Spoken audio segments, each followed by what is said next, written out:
What up, guys? How you guys doing? I'll go live for hour, 2 hours, and then I just got my new phone in. Actually, got 2 new phones in.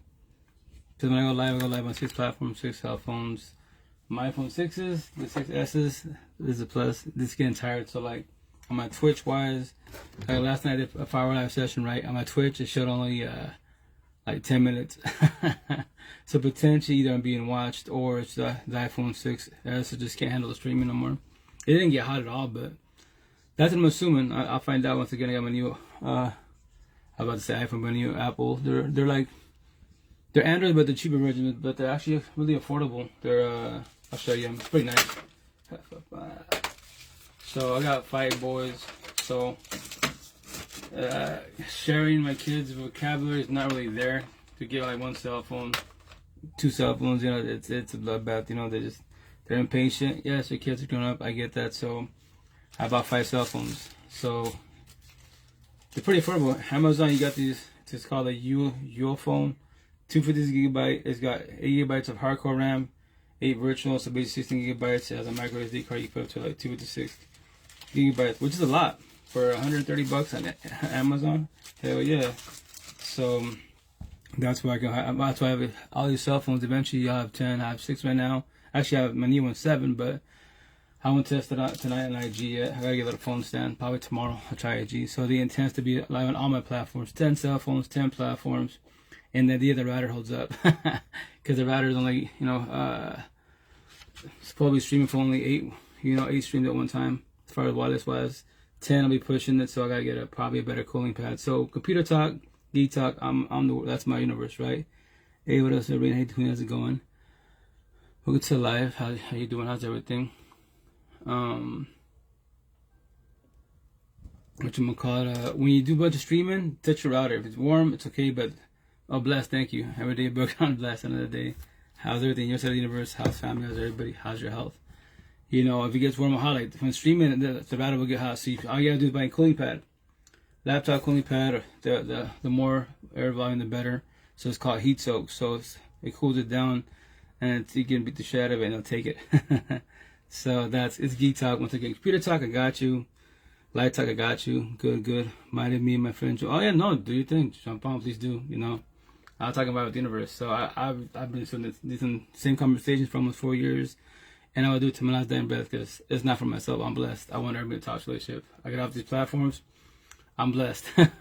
Respect, I don't have a toxic partner on my side. My home's not toxic. Trying to do co-parenting, best dad, single father, 8 kids. 1 baby mom's got 3 daughters. She's not here. And our daughter's life was, once again, she didn't have to talk to I. That's her. Joy Fivo, she talked to our daughters, but been 13 years now, so that's on her, not on I. Then my ex with our 5 boys. So it's co-parenting, best dads. It's easier said than done. But we're better now because I worked on myself. That's why it takes the individuals, the parents, single parents to work on themselves, to be better for themselves, the kiddos, and try to co-parenting best as. But it's not easy initially in the beginning because the breakup happens, divorce happens, fucking feelings, the bloodbath, end of the world type of situation, and you gotta be cordial, quote unquote.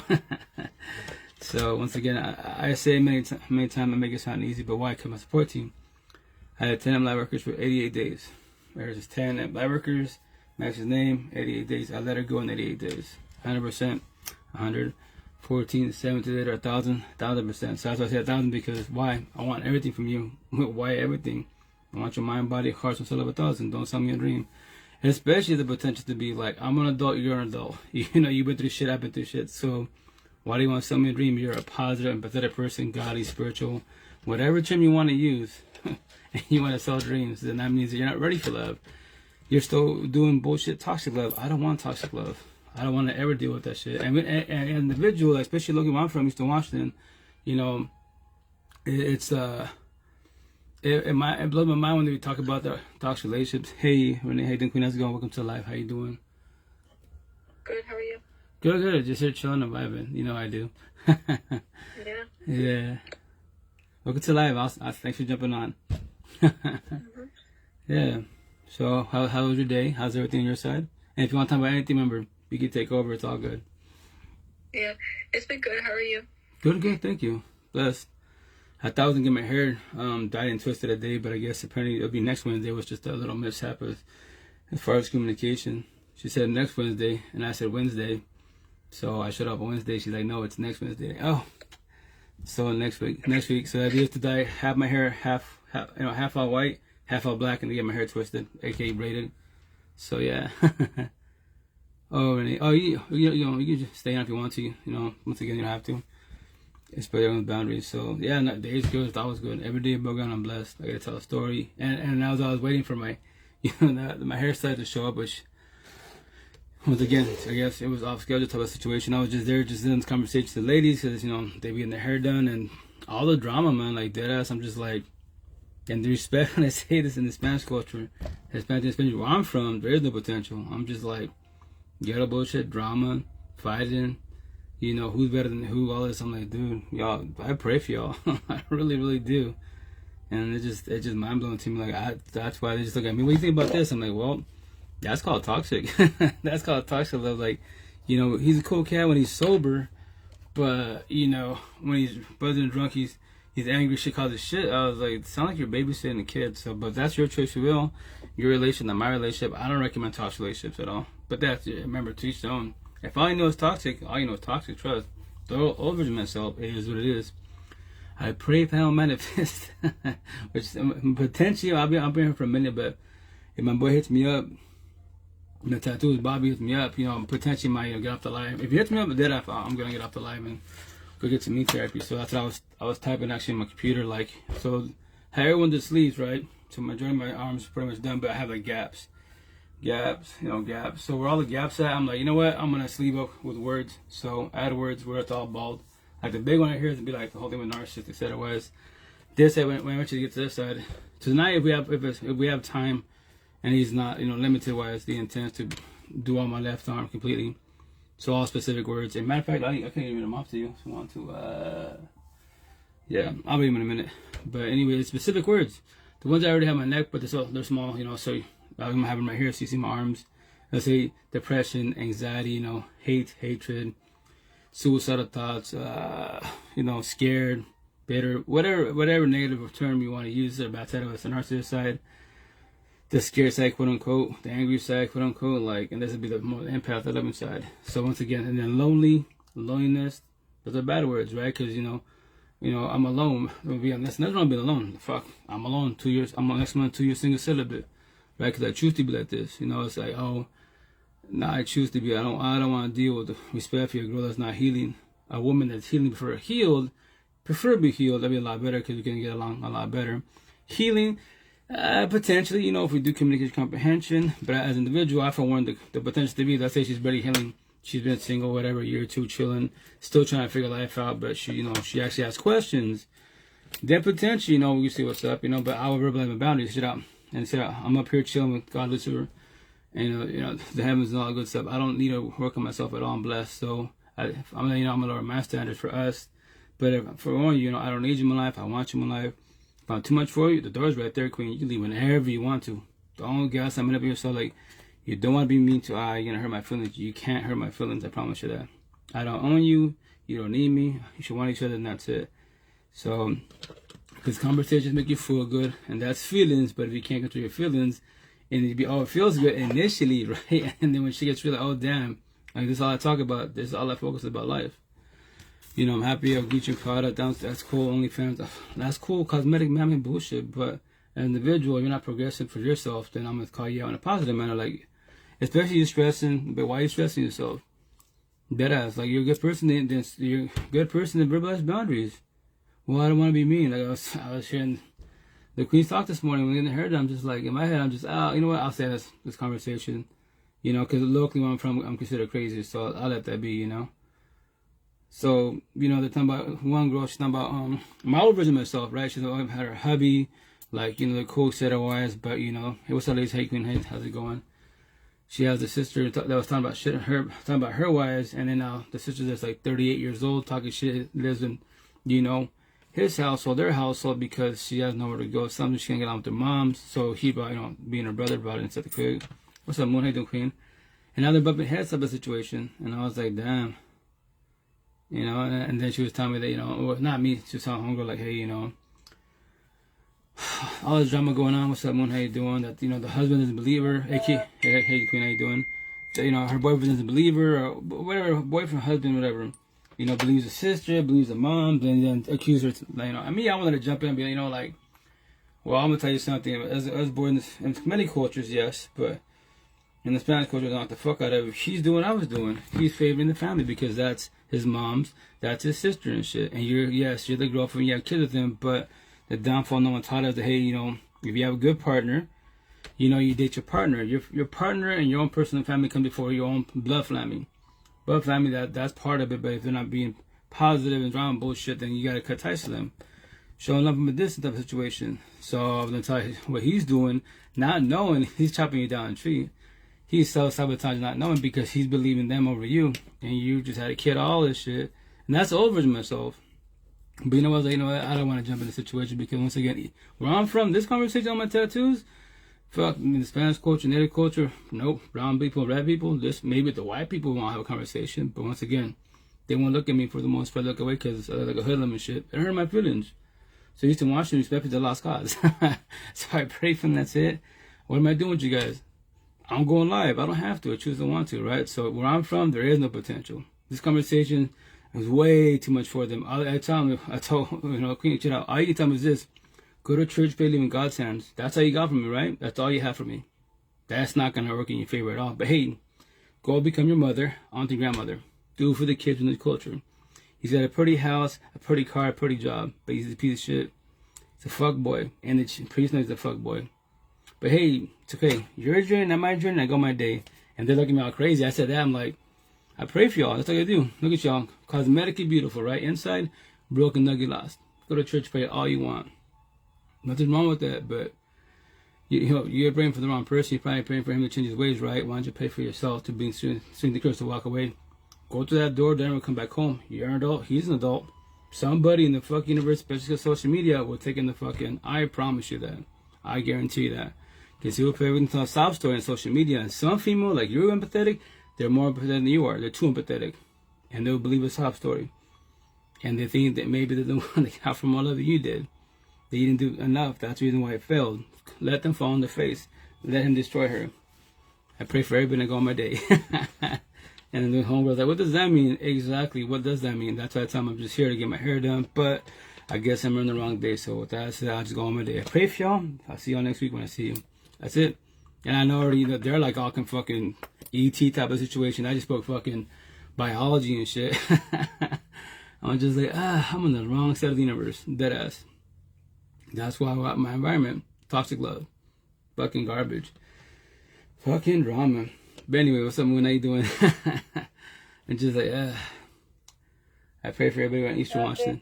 Laying here, listening.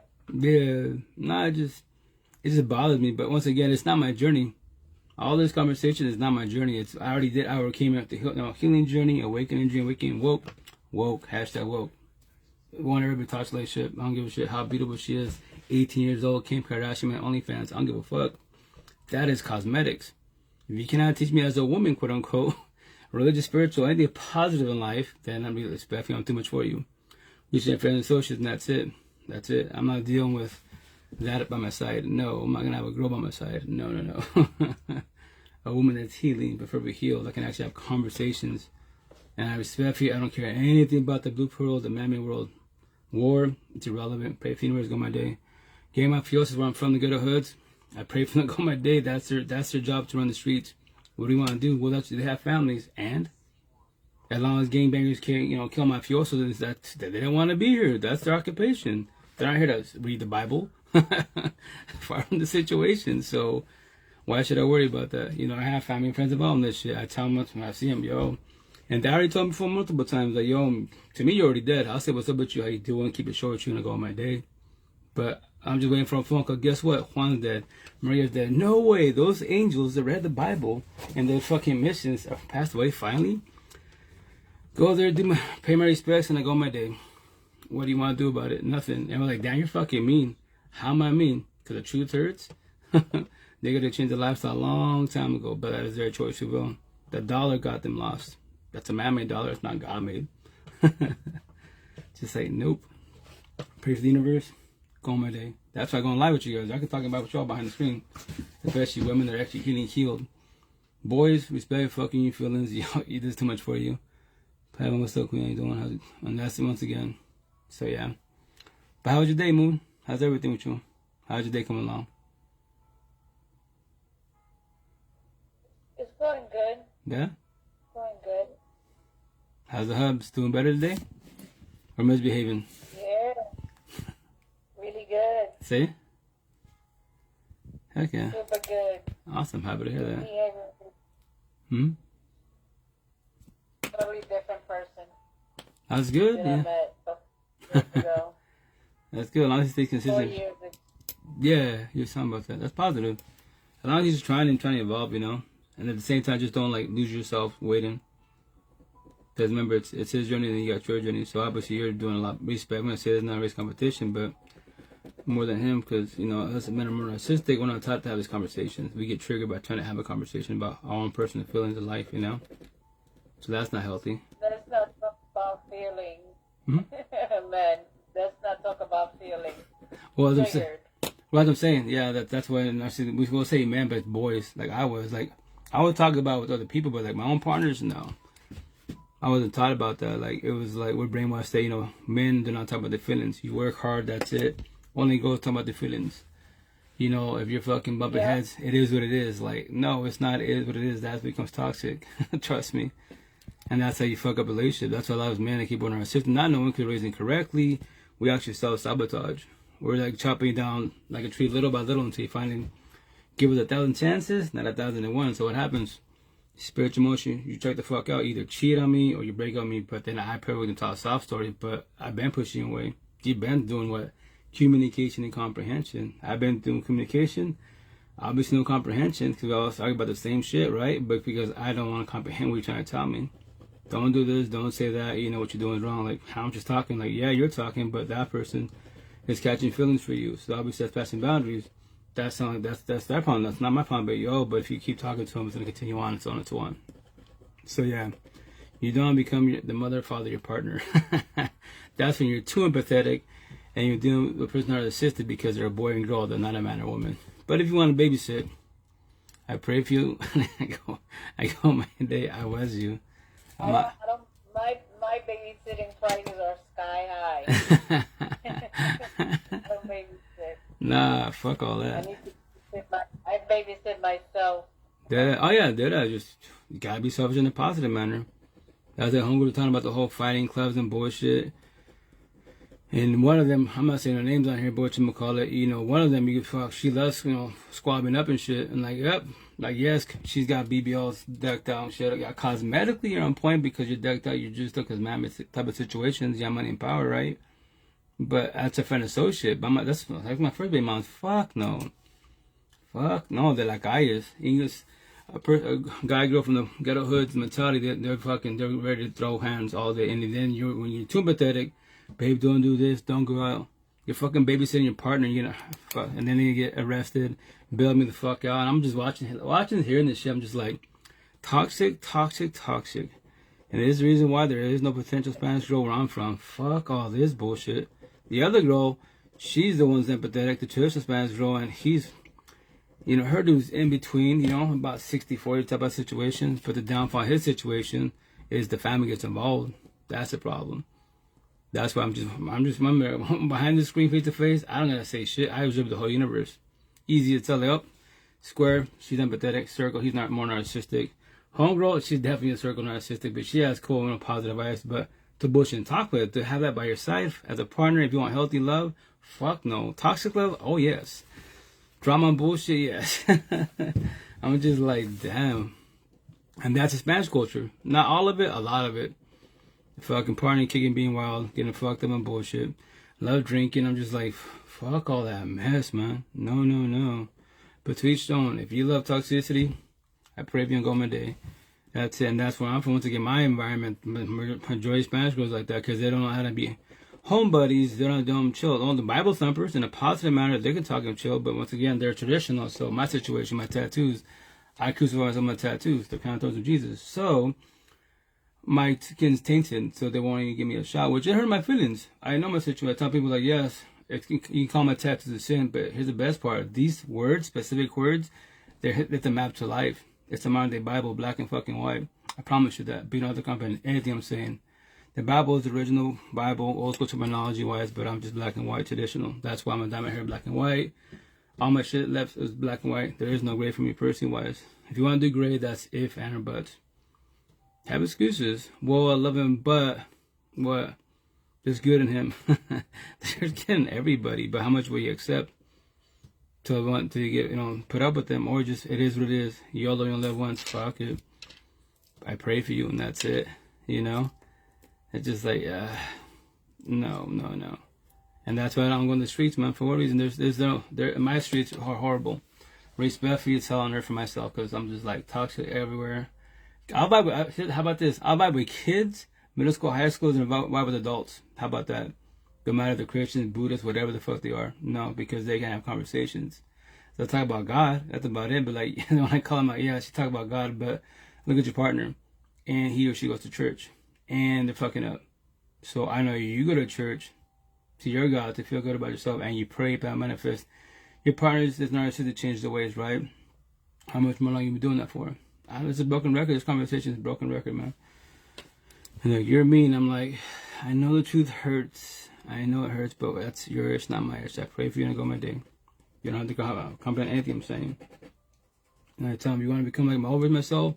My first baby mom, I told homegirl, how long you been with him? 3 years. Okay, say out 3 years. I was my first baby mom. 12 years. 3 daughters. How many kids you got? 2. So 3 years, 2 kiddos, right? So are you ready to do 12? What? Are you ready to do 12? If he doesn't change his ways, the whole thing, like, remember, the sister that doesn't like you, I talk shit about you, live in the same household because respectfully, yes, you're the girlfriend, wife, whatever you are. You're not working, he's working, so kind of, you could say somewhat, it's your guys' home, but he's running the show, right? So he allows the enemy to live in the household because that's his sister. And he believes his family over you, and you're not lying, you're telling the truth. You've proved it many, many times, right? So, how much more long you be doing this for? And the downfall, respect when I say this, but if you're in a positive manner, every time you get back home, especially with a sister in the household, that is your dungeon. You're going, you getting your hair done. You're sent to see your hell on earth. And because of her, and because of him. So if he doesn't cut ties with his family, and puts you and your kiddos first, his personal line first, then he'll do what I did. He will self-sabotage, push you away slowly until you finally get up and leave. But it could be more likely you don't work yourself more than 12 years, 15, 20 years from now. Or you become like your mother, auntie, grandmother. The genocide continues on. Fuck that shit. No. It's just like, go my day. That's why the idea in a year or two to move back to Seattle, my real home. Fucking goddesses everywhere. Even the ghetto hoods, there's goddesses and shit. Because guess what? They'll have this conversation. I promise you they will. Fuck yeah. Eastern Washington, the lost cause. 1950 Rolodex times. I don't want to say decks all the time, but 1950 Rolodex times. Introverted, they don't like conversations. But yes, they go to church, pray, believe in God, Allah, Buddha, whatever the religion is. If they're natives, the spiritual world, I'm like, yeah, I'm happy for you, but you're addicts. You're drunks. Okay, you party and kick it every weekend. On the weekends, y'all fucking little devils, but during the week, y'all lovebirds. I was like, oh shit, what a bloodbath. I'm happy I don't gotta deal with that and go home to that. Fuck that shit. No, but if you want that, I pray for you.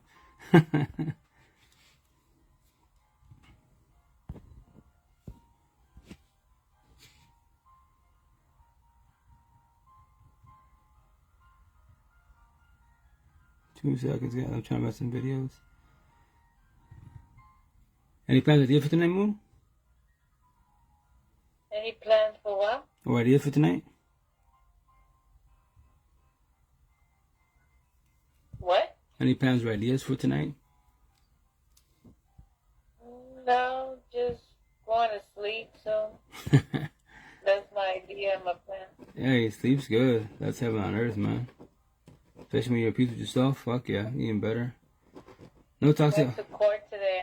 Oh, really? I saw my daughter. Oh, yeah. How'd that go? My bad. How'd it go? I didn't get to hug her or anything, but I saw her. And so, what's the outcome of the situation, or what are they trying to say in courts? They still want to continue it. They want to continue it, and They want to, like, monitoring all that shit. get more perspective of other people because other people are fucking up. So at least it's not me. Okay, well, that's okay. That's a positive. So when's like the next hearing, whatever, or next court date, whatever? Next week. Oh, cool. At least it's fast turnaround time. That's a positive. On Valentine's Day. Oh, really? Break my heart. They're trying to break my heart on Valentine's Day. They want to make sure I don't. Now, as long as you're doing good, you should be good. You know, you're doing your part. You should be good. Courts aren't fun at all. You know, it's a bloodbath when it comes to court system and kids. You know, and then when you especially she was. Mm-hmm. She was mostly scared. She didn't want to see me. She thought she was in trouble with me. Oh, okay. Well, that's kind of understandable. Especially when you're in the same household. Mm-hmm. The first time we've been apart for this long, ever. I was going to ask you, how long has it been, I'm asking? Remember, I respect your boundaries. You don't have to respond at all. It's been since November. Oh, really? Actually, since the end of October. What am I talking about? Shoot. Since October 26th. Prayers that you guys get, you know. So, meet up again, it's been what? She goes, oh, you remember December, January. 3.5, I'm going on 4 months. Oh, yeah, 3 months, roughly. Yeah, being away from your kids sucks, you know. Respectfully say that, you know, just prayers that everything goes in your favor. But yeah, that's a part of like having kids and co-parenting, and especially if your baby mom, baby father's narcissistic as fuck, then it's fucking drama. It sucks, man. It's just like it's a bloodbath, and the kids get traumatized. What about him? He can't show up. Mm-hmm. He can't even be located. Oh, really? I said I ain't got to worry about him. He can't even. You didn't show up, and he can't be located. Well, that's so that tells you what path he's in. Oh yeah, well, respectfully, you know, not all, but a lot of boys. We're narcissistic, not, you know, we'll cry about the kids, quote unquote, but we can't even take care of them correctly. We can't even take care of ourselves. So that's why, for the most part, they favor the women. You know, goes in the favor of the mother for the most part, as long as the mother's healthy. And respect when I said it, just because, you know, women that has a kid doesn't really make you a mom. You're a female that had a kid, and that's it. Respect when I say that. Everybody has their own journey. They don't have to be here. That's my first baby mom's. The other situation last night with our daughter. Well, my daughter and my older daughter, just a little. It's a lot of shit. I tell my kids, like, yo. So, my youngest daughter, she wants to be in a relationship. 13. I was like, yo, baby, you're way too young for this situation. I promise you that. You know, yeah. I was like, have feelings like people sure, most definitely I get that, but no more than that. You know, like, even I go, I can't even, like, I can forewarn you, guide you about the situation, but I know you're about to get destroyed, especially more as a female, and then you females can have kiddos, so. It's a bloodbath of a situation, and this person you trust could potentially turn narcissistic, destroy you. And then one person, the whole fucking rest. The first one to begin it, my tattoo. Look at my, what do you think my tattoos for? Because I'm fucking bored. They're just scribbling bush in my body. Like, nah, specific words to get your attention. You don't know these words yet, but adults or people that healing, they go, oh shit, suicidal thoughts, you know, depression, anxiety, trauma bonds, yeah, all that shit. But it just. You know, it was a lot.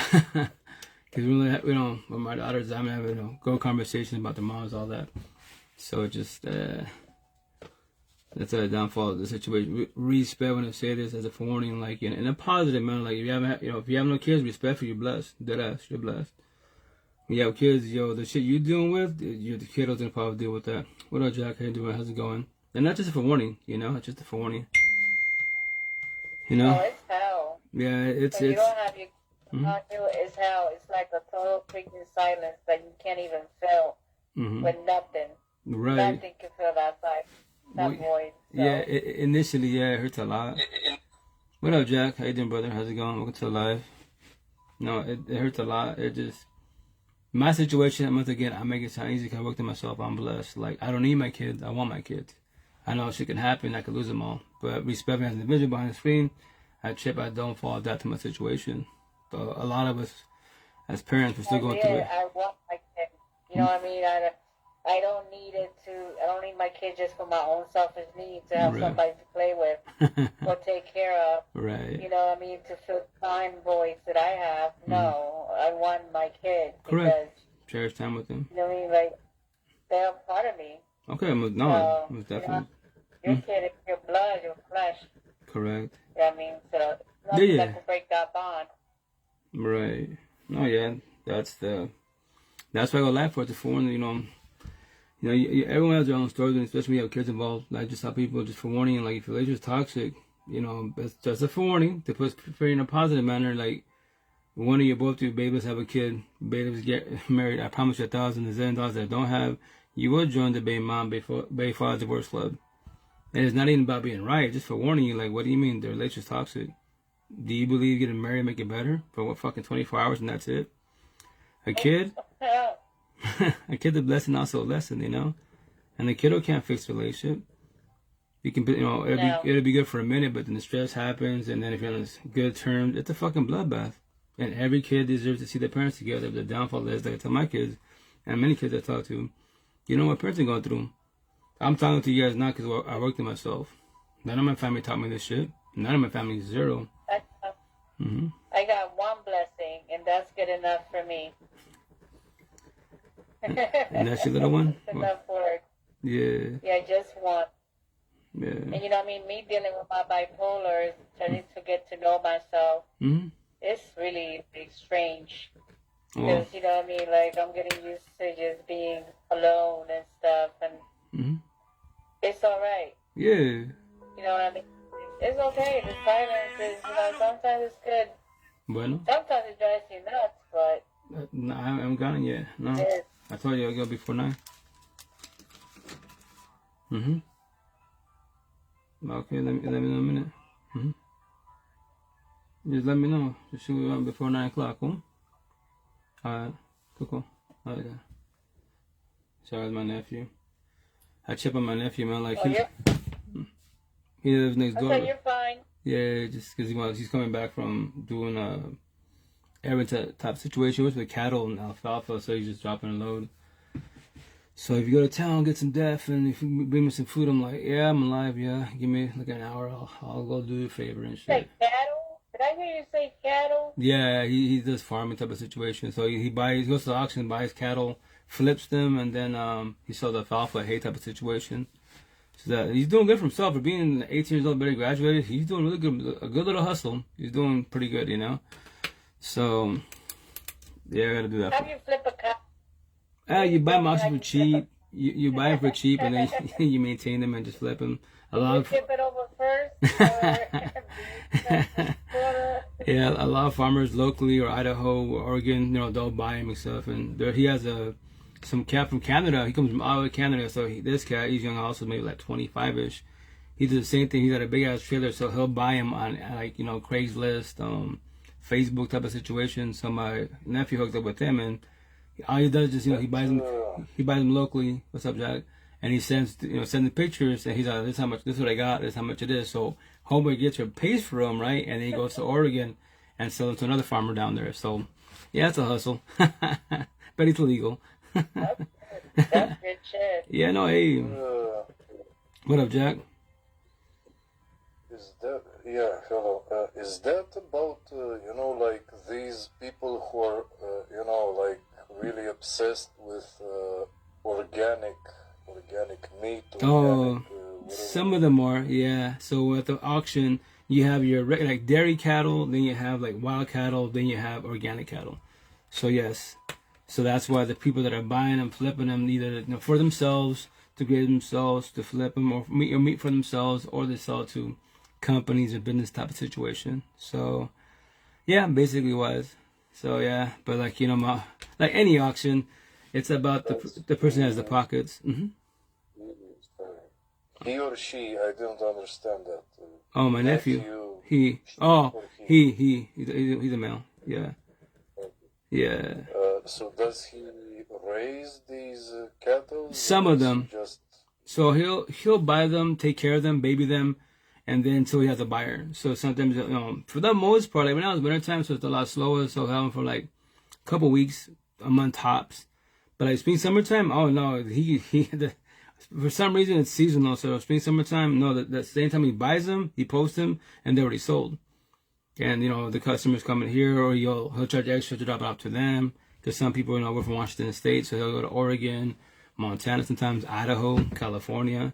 And then now when he goes to California to visit, his cousins, our family-wise, in California is really expensive. So the farmers down there, he took maybe like 100 bales, right? Just try it out, see what happens, if someone buys it. Oh, yeah, it was already sold before he even got to California.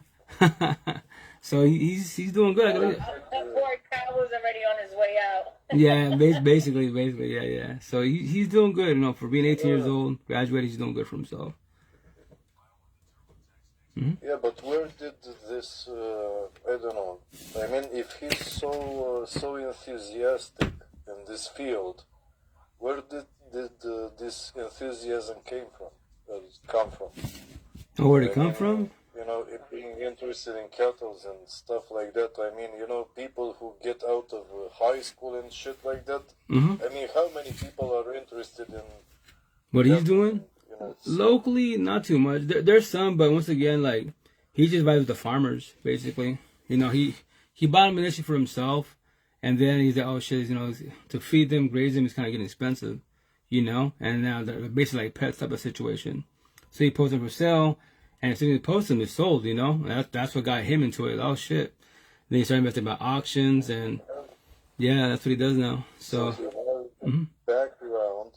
He has the background. Yeah, we grew up with the situation, right? Animals and stuff like that. So he lived in that kind of environment. Yeah, a farm. I was trying to understand. That's not something that he learned in school. No.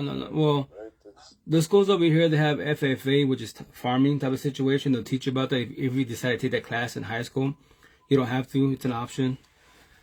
But yeah, no, my family's been into all that. That you can. Mm-hmm. What is that? I've never heard of that. Okay, FFA is, I think it's called like Future Farmers of America. So in high school, I believe not in middle school, but for sure high school, because back in my time they had it.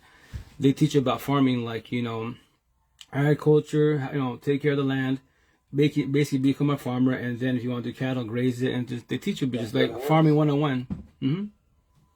Yeah. Okay, that's remarkable. Yeah. So, was there a way to actually practice the theory that you were learning? Oh yeah, not myself, but my nephew. Yes. So they'll go to like field trips, and then you can go to farms, talk to farmers, and ask them how it runs. If you ever want to be your own type of farmer, like, it's easier said than done initially wise, but it's it's costly, and for the most part, like, farming is really expensive and tedious, So, but it's good on the overall if you know people and if you have pockets, because once again, you gotta have money in any type of business. But when it comes to auctions, obviously the people that have money, they'll buy out the whole world because they have money.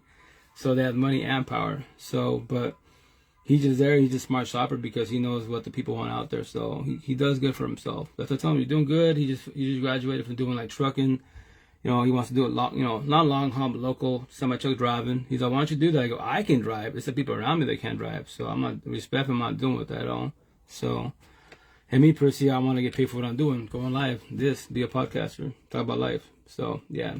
But yeah, I know he's doing good for himself. Mm-hmm. I was wondering about that. How would that course, I mean, besides the theoretical part, mm-hmm. That's one of the problems of how most people are doing school, right? It's mostly theoretic and right. Very less practical, and I cannot even imagine how would it be, to have a high school and for all of the practices, for all of the things that are taught in that school, to have actually the land necessary for all of the children, the students to do the practice on all of them. Yeah, you would have cattle, you would have fucking, pigs. Shit, right. A lot of it would be like a really big land for just one school. To do the actual practice day by day, theory and practice at the same time. Very well said. No, very well said. Some schools in Washington, they have that. I know, like in mid-states, a lot of farmland. There's a lot of farming in the country. They actually, it's an FFA, Future Farmers of America, and they actually have like their own pigs, cattle. They raise them and they take them to like the local, state fairs and all type of situations. So some schools, if they're in the country, they have plenty of land. So that's part of their class course. that's your little pig, take care of it. You know, that's your horse, take care of it, graze it, and then study it. And that's what they basically teach you, how to become a farmer if you want to become a farmer. So it's all an individual what they want to do in their career. How much land do they have? I mean, one school, how much land does it need to take care of it? I don't imagine so many acres type of situation. When you have horses, you got to have more than that because you got to run around type of situation. But I don't know. Every school probably is a little different. The cool thing is they actually teach them that. So, but that's what they want to be.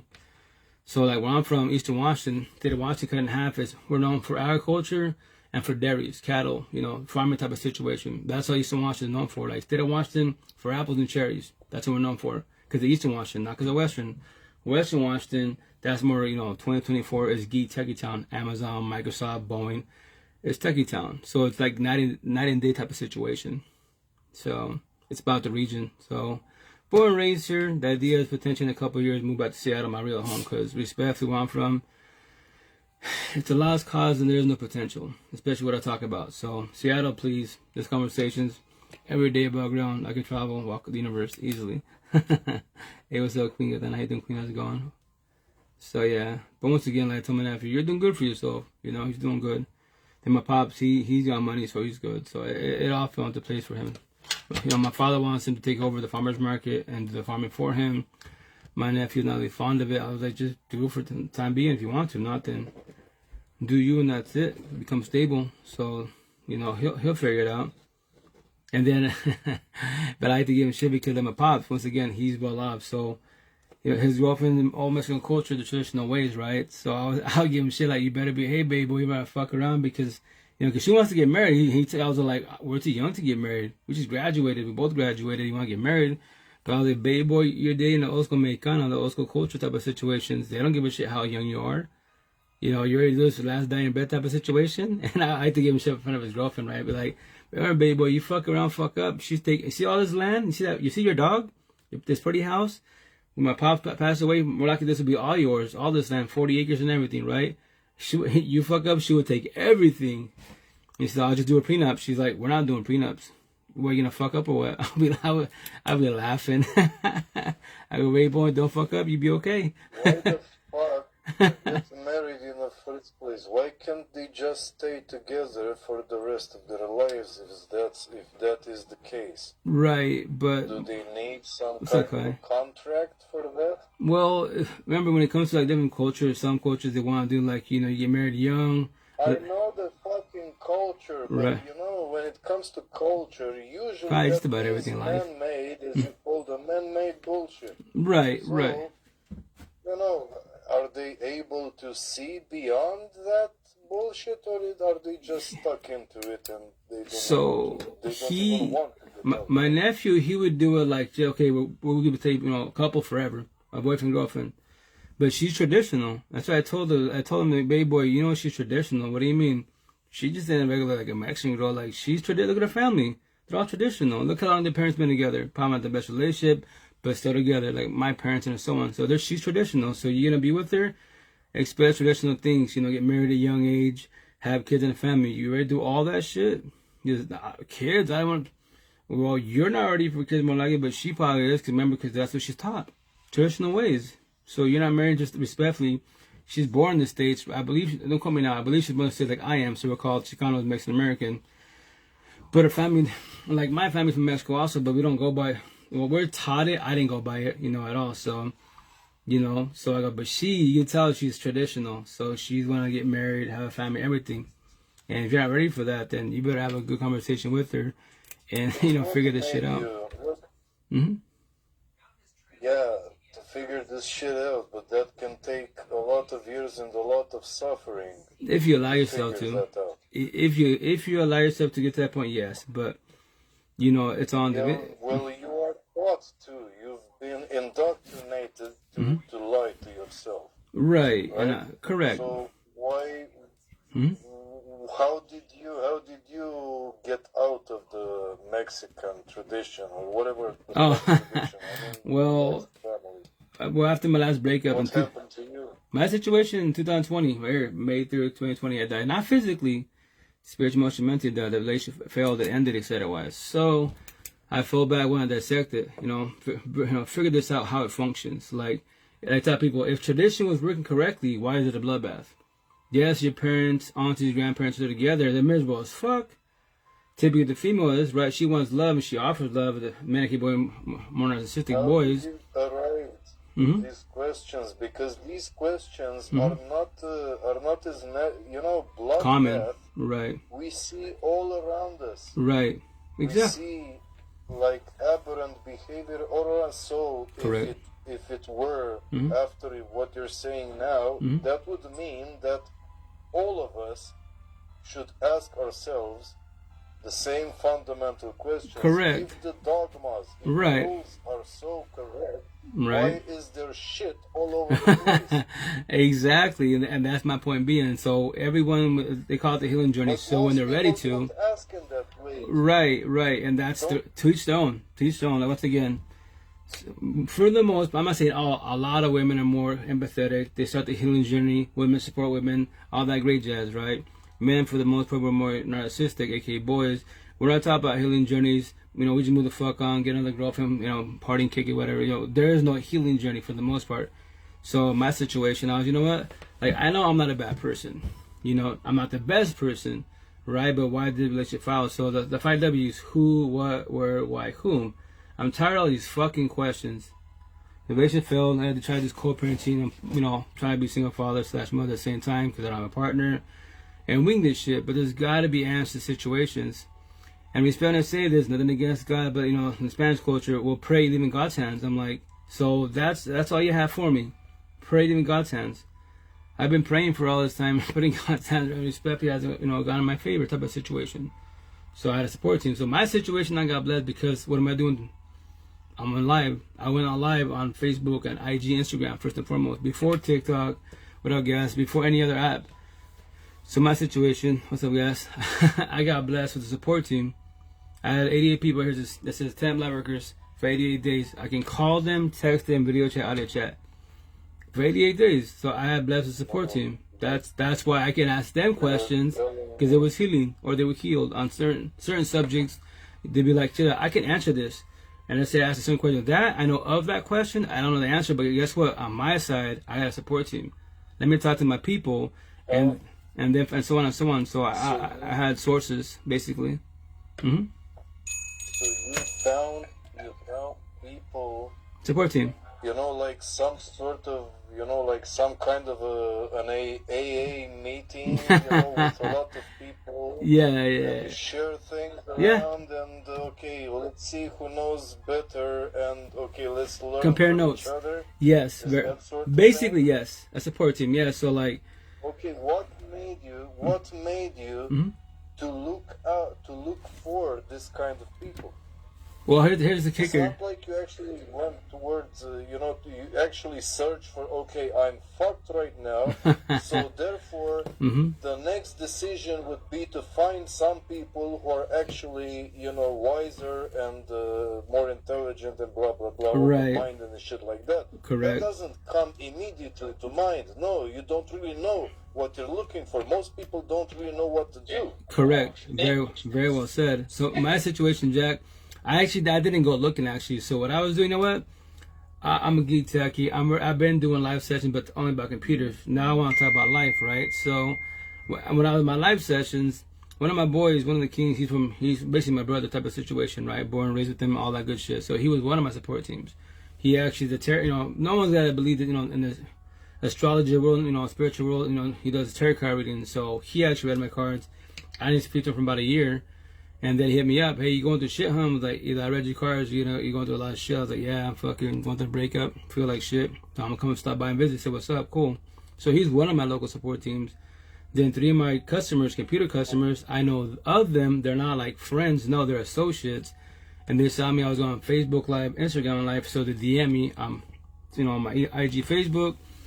And then 3 queens from IG, which is aka Instagram, then 3 from Facebook. I don't know them, I know of them because of social media. And they DM me, so they start reaching out to me, and they're like, hey, I was you. What do you mean? I was you. I'm a single mother, so many kids, etc. Why it's co-parenting is not easy, but if you allow me to be part of a support team, and I was like, support team to guide you. I'll go hold you and guide you, but I can't vision or save you. That is your own journey, but we can have a conversation. Ask me whatever question you like. If I know the answer, I'll give the answer. But remember, you don't have to comprehend. If I don't know the answer, I got support team. I got a lot of people to talk to. I get to ask them first and foremost to respect their boundaries and see if you can talk to them. And I got blessed for 88 days. So that's why as an individual, I evolved so fast.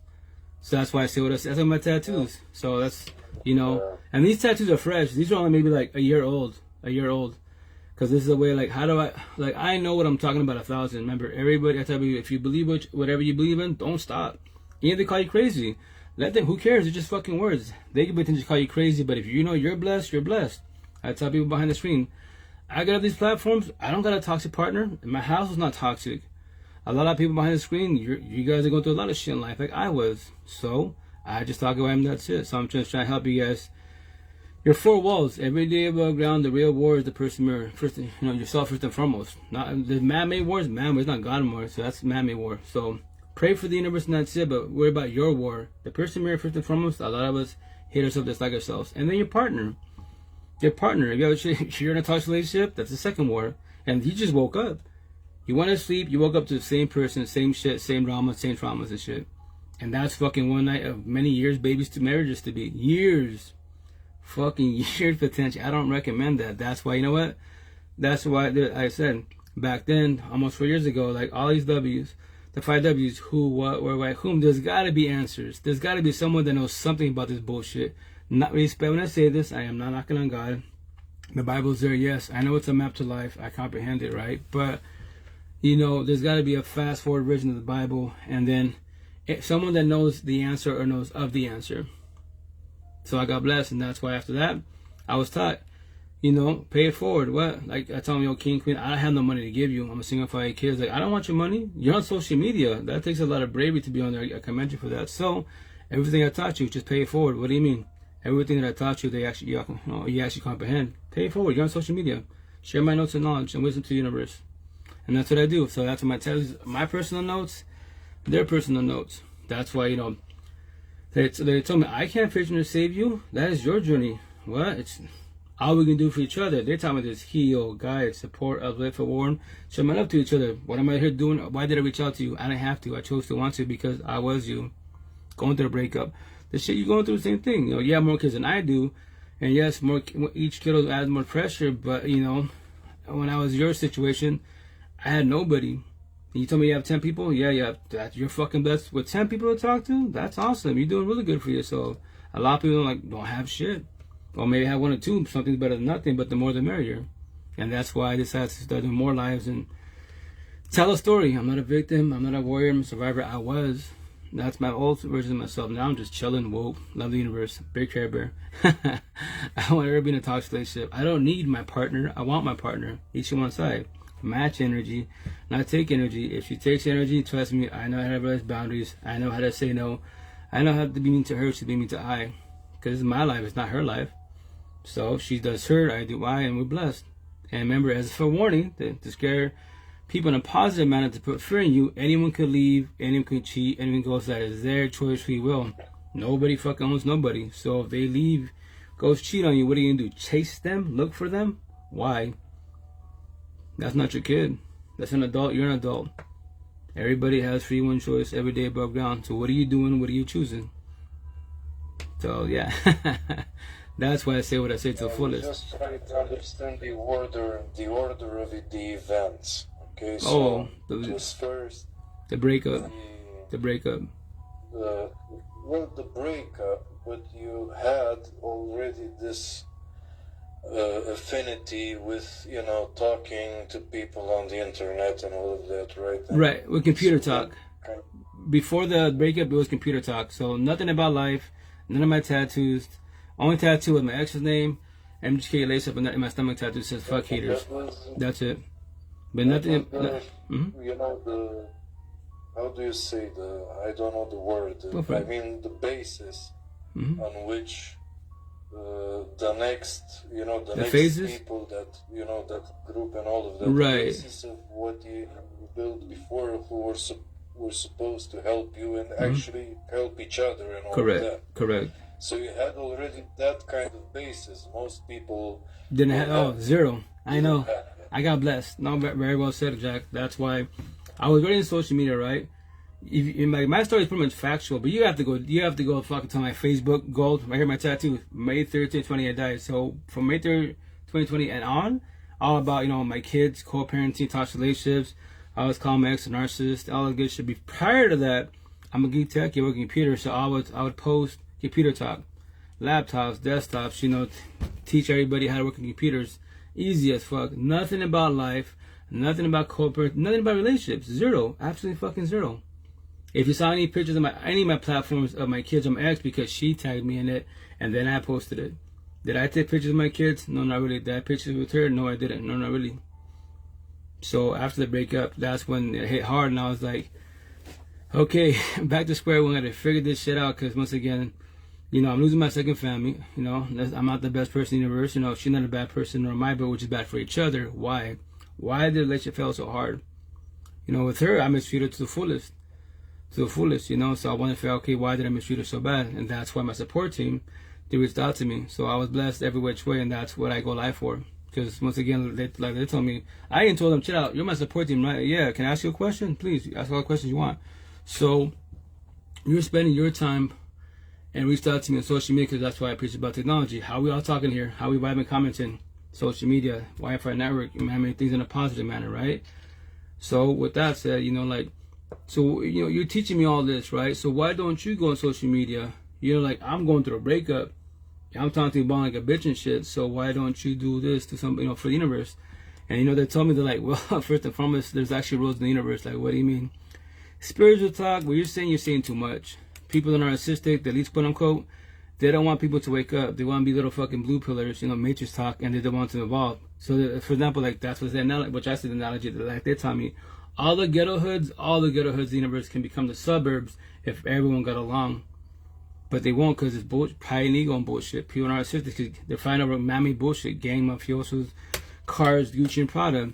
Shit's irrelevant.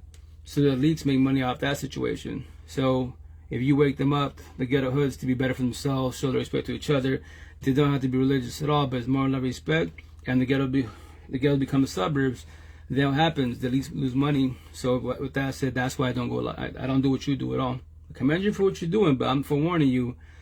The elites can take you out whenever they want to. Why I think people that have these movie stars, whatever, empathetic people, they get taken out. Suicide? It's no fucking suicide, man. They make it look like suicide because that person's empathetic, has money, power, is doing what? Giving positive vibes, picking people when they're down, like, yo, be your own self, fuck the universe type of situation. Why would the people that love you? They used to want people to wake up and start what? Don't stop buying Gucci products. It's just a fucking bag. That bag makes you feel good for what? For a minute? You paying $5,000 for a fucking bag. A bag. But you're still depressed. You're still an addict. You're still in a toxic relationship. But yes, you got a Gucci bag. Yes, you got a Bugatti. Man-made bullshit can't fix nor save you. Normally doesn't make you a better person. But yes, you can be dazzled your life with man-made bullshit. Now God-made bullshit. Massive difference. So that's why I don't do what you do. Because I'm trying as long as possible. But that's why I'm talking to you. Because I'm going to you directly. I'm not going to your friends' cousins. No, I'm going to you. And then they told me I'll be here for so long, and then when I see you evolving, I'll get up and leave. And they did. I only speak to 2 of them out of 10, only 2 of them, and then the other 8, they. It sounds crazy when I say this, they deactivated their social media. The only way, on their cell phones, the numbers. It must have been like burner phones, fake phones type of situations, and no numbers. So, I imagine them doing good for themselves, but. Only one of them reached out to me, which is pretty crazy recently, 4 months ago. They're like, Dan, you're still doing this? And you're still alive? Like, what do you mean? Like, I already told you, I forewarned you. Look what happened to X. I saw your tattoo. You got X on you? Yeah, to your life. Why? This is 20 years old. Show me anyone that speaks like him from the ghetto hoods. And he's been dead going on almost 6 years. The shit that I'm saying, he passed away in 2018. Going almost 6 years, right? So, whatchamacallit, I was 37 years old then. Nothing about life. Zero. Nothing about life. I cannot give no one. I would tell you this. I'll stop. Go to church. Pay them in God's hands. That's how I get to go see a therapist, counselor. But am I seeking therapy, counselor? No. So I couldn't say shit at all. So now I can. Now I tell a story. And that's what she told me. She's like, well, I'll pray for you. I will check on you another time. But, you're doing good. I can tell you that much. You're definitely going all out, calling the whole universe out. But I already told you. Almost 4 years ago, I forewarned you. The leads, I was like, I'm going to be scared for it because you know, at least they can change their ways. They can be Hitlers and shit, change their ways. It's not ever too late. The downfall in their situation, they're so deep in it, gang mafioso politics, that if they go from being narcissistic to being a nice person, empathetic person, their buddies will take them out because now they're becoming soft. You know, listen, you do know that you're talking about people changing themselves by themselves right now. Not by themselves, You do support teams. understand that from your experience, nobody actually changes himself or herself by Themselves. him or herself. Right. It's almost You need support some teams. environment. Correct. Some environment, some people to do that with. You don't do it fucking alone You in can- your fucking house. Oh, you know, from Well- now on, I'm going to be another person. And that's it. Right. No. Right. Well, If it were that simple, god damn it, we would have been living a fucking paradise right now. If Well, that was it's actually on the- possible. right, but here's the kicker, Jack. So the positive is this. Remember this. What I said is, to fix yourself by yourself is highly impossible because in your match in your head, your notes, your knowledge is maxed out. It's a wall, right? Anxiety, depression, mad tattoos. But here's the positive: the cell phone, right? You got YouTube, you got Google, you got TikTok. So you can watch these videos, hear this, you know, these positive type of situation. You hear it, it's called communication. You don't have to comprehend. But the cool thing, individuals actually watching this, actually studying it, they have options, ideas, scenarios, something to work with. But yes, it's better we have a support team because everybody has their own notes, knowledge, and wisdom. Analogy, metaphors, riddles. All we're doing, if you're positive talk, spiritual talk, a good person, quote unquote, we're just comparing. I'm not better than nobody in the universe. I'm not. We're all equals, not knowing. You just don't. Everybody has their own journey if they want to start it. Why am I saying what I'm saying? Because my support team. And like they told me, like, fuck, you did really good. You did. Yeah, but You have know, faster than I did. When it comes to comparing, I mean, you say that, okay, we are just comparing and Sharing. all of that. Well, wait a minute. Mm-hmm. If you get together, Mm-hmm. wasn't the purpose to actually help each other out because, you know, you might actually learn new things. So therefore you learn these things to change something, By yourself. either about yourself, either about your the environment, environment, right. or maybe both.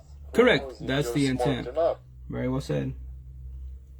So Mhm. it's not just about comparing, it's actually learning. Because Well- if you just compare, therefore, everybody leaves the discussion Definitely, but I do. with the same dogmas, ideas, learnings, or whatever the fuck that they, Good man, which what's they up? came with. Right, but remember the. So where's the learning? Where's the learning part? Are you supposed to be the only one who's learning and the rest of the people are just telling you their ideas and that's it? Well, Jack, first and foremost, by having a conversation, by asking a question, make a comment, it sparks the conversation, right? So that's called what? Communication, the conversation. So now that we're talking, you're talking, I'm talking, people watching this, hearing this, right, on all these platforms, right?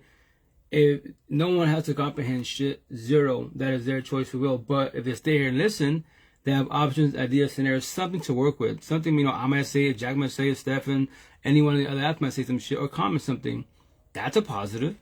That's something, but no one has to comprehend nothing. I tell people, I don't force my ways upon nobody. I say I'm woke, y'all can call me crazy, it don't hurt my feelings.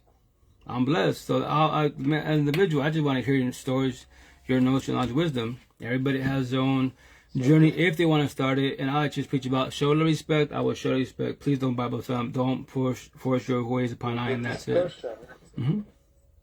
So the discussion cannot go further than just each and everyone saying their opinions, attention, without being provoked in any way, without being put in a, you know, at least close to a real situation. You know, it's like Exactly, some sort of a closest judo, to ship you know, is judo martial arts, Exactly. but never actually meeting the real stuff on the streets or something like Seeds to that, help right? have food for thought. That So won't you're- cost you, don't speak. Exactly, Stefan. Exactly. Well, Jack, your analogy is fucking martial arts, right? Like Bruce Lee says, then they asked him one time, I don't know if you ever saw that job interview, the interview.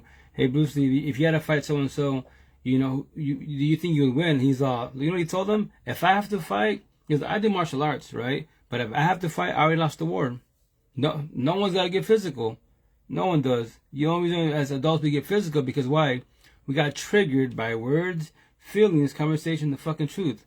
So your triggers are happening, then you become triggered, plural, the devil comes out of you. Whatever bullshit, which I'm gonna get tired of pretty soon. Whatever term you want to use. Toxic, I'm bipolar, I have flash, the devil, whatever bullshit. Yes, you became triggered because you don't have control your triggers. Now you're catching the case and you're hitting somebody. It's common sense. 1 + 1 = 2. If I get a paper cut, any of us do. We're humans. This vessel's fucking weak. Get a paper cut, you're fucked. Go through a breakup, spiritual, emotional, mental, you die. Deal with the death, spiritual, emotional, mental, you die. In this lifetime, you will die many times, spiritual, emotional, mental wise. It's common sense. No one's gonna fight nobody. Kids are still growing up, yes. I have kids, trust me. I tell my kids, stop being little monkeys hitting each other. Well, he got me stupid. They use words. This is called reverse psychology. Call him stupid. He doesn't like it. Tell me, you don't like that shit. Don't call me stupid. I'm gonna call you stupid. Words go deeper than knife. I promise you that. So do that instead. No one's gonna hit nobody at all. Exactly, Stephen. The thing is that, whenever you say a theory or something that should be useful for someone, it's a hell of a lot better to have some proof for it. And taking into account that we are all, from a distance, we cannot touch each other physically. Right. We barely see our body language. we have very little information already, one from each other, just by talking. Right, conversation. Only hear our tone of voice or stuff like that. So it's already little information. So just by hearing the theory, it's almost like reading a fucking book. You read basically, the book, but you never see it. You never see it in practice. Right. If you actually show that, at least here in practice, I know it's not the best practice. Right. We're behind the screen. Yeah. Of course. No. But at least, just to give some fundamentals, okay, let's see how this works. If I start yelling it, start touching your most sensitive points and all of that shit, okay, let's see how you react, how you apply that knowledge that you're talking to us about. Yeah. How do you apply it in that sort of thing? Right? So that would be kind of a proof. If you actually know to apply that knowledge in that situation would make your story, your knowledge a hell of a lot more credible than just talking about. Right. But go for it, I'm sorry. Working here might be a challenge. Might be a challenge for a lot of the people who are talking theory, and when it comes to just showing a little, some of it. Right. Of course, you cannot show most. Like I said, we are in a virtual environment. Virtual, right. But still, even here. I put good example as applause to rhetorical theory. Exactly, Stephen. 1,000. Bro, Jack, very well said what you're saying, but that's why, once again, like, what I believe is this. Once again, I just preach about show me respect, I will show respect. And forewarn you, I do reverse psychology, so remember this. That's why I love trolls. You play stupid, I play stupider. You play dumb, I play dumber. If you can't handle words, please don't open your mouth. And there's the best part. If anyone behind the screen, it's a fucking cell phone, a screen, triggers you, fucks up your day respectfully, you're screwed. To be blunt, you're fucked. How can I fuck up your day behind the screen? Because they're called triggers. That's your triggers, not my triggers. But here's the best part. If you make a comment, jump in the box. But you talking about the subject, if I'm here, if you see me out here on the norm, please don't try to avoid that conversation. Cool, I respect your boundaries, If you want to, we can talk about it another time. I'm always in your pocket, 24/7, 365. Physically, I'm not by your side. I can't. That's for those who actually understood your theory, your explanation. Well, it's just words. They're just words. The practice of that. Right, but for example, go for it. Maybe a lot of people, I don't know. I, for example, like I said, I have troubles understanding a lot of your words. Right. I have to speculate on a lot of things, try to deduce things from what you say, and I find myself in different situations when I said, well, wait a minute, you said that. Wait a minute, now you're doing something that contradicts what you just said, and therefore you're wrong. But wait a minute. Oh, you said something earlier that explained the thing but that thing earlier that you said, that I did not understand. Right. So therefore, I have incomplete information about your knowledge. Then we talk about it. So when you put it into practice, I am not able to actually understand the theory because, you know, the theory is already incomplete in my head. Right. Because I don't understand it. You don't comprehend it. Correct. A lot of things. Mm-hmm. You don't have to. Once again, you can ask a question. I can try to elaborate some more, give you a different type of example, but once again, you don't have to comprehend.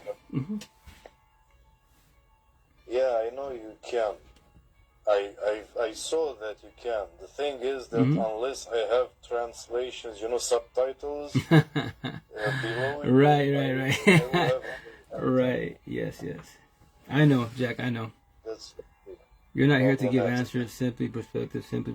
And I'm just telling a story. Once again, respectfully, behind the screen, I make life sound so fucking easy, but it starts with you as individuals. I promise you 1,000 lives. You know, pathetic. Use the word pathetic. Easy with the cherry top. The two main reasons why life became hard is why. The first one, everyone's got fucking child trauma. I got it. My parents, grandparents. Called the what? The generational cycle continues to fuck on. We can break it whenever we want to. Our choice we will if you have a support team. The cherry top where life became hard, relationships. They make you, break you, fucking devil, destroy you. One person that starts the whole thing that fucks you up. One person has you question your self-worth.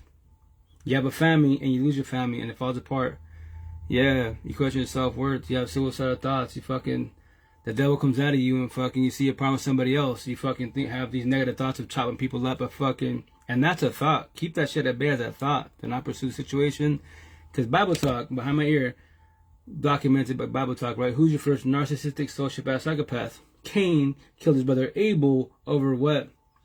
Envy and jealousy type of situation. That's it. Nothing about Gucci, Prada, none of this mammy bullshit war, no fucking ETs, no fucking entanglements, cheating shit over jealousy and envy. Because Lucifer gaslight manipulated. Cain, chill out.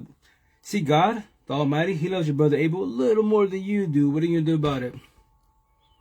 And what Cain say? Bet. They actually they take some really cool mushrooms and they decided that we both saw God and God told who knows? No one knows. It's a story. It's an idea. Once again, whatever your God is, I'm not knocking it. Once again, if you want to go on I talked to a lot of people in psychedelics, mushrooms. I talked to ETs, Buddha. I'm happy for you. And when you respect, I tell them, I'm going to say this in a loving, respectful manner. If I trigger you, that's my job in a positive manner. So you talk to ET, got a lot of Buddha, right? And then when you're sober, not high anymore, back to your personal life, this vessel that you don't maintain, right? But you're in a toxic relationship, how? You're an addict, how? You bitch about life, how? If not, you know what? Go back to psychedelics. Go get your bottle, Big Pharma, respectfully. Stay in La La Land. In our heads up here, I pray about, yes, in our heads, fucking Care Bears. I comprehend that physically, your personal life, far from fucking Care Bears. Far from heaven. It's your hell on earth. Respectfully. Just a simple comment. Okay, you actually took it seriously. No, but it's a once again, I can play you clips up here of people that, this guy's like, I recommend everyone to do mushrooms. I'm like, and I might make a comment like, if y'all want to be quoted, I'm going to say, I'm not knocking it. That's your choice, free will, you do it. But you're going to tell everyone to take that shit? Why would I want to take it? Well, you talk to God. Let's say scenario, I could talk to God, but why do I need to talk to God? I talk to him every day, bug down, sober. I'm blessed. I want everyone to be a toxic relationship. I want to deal with toxicity. I comprehend that anyone can walk up to me, anyone. A fucking baby could pull, not a baby, a 5-year-old can grab a gun, pull one in my head. A bullet I can't stop a bullet.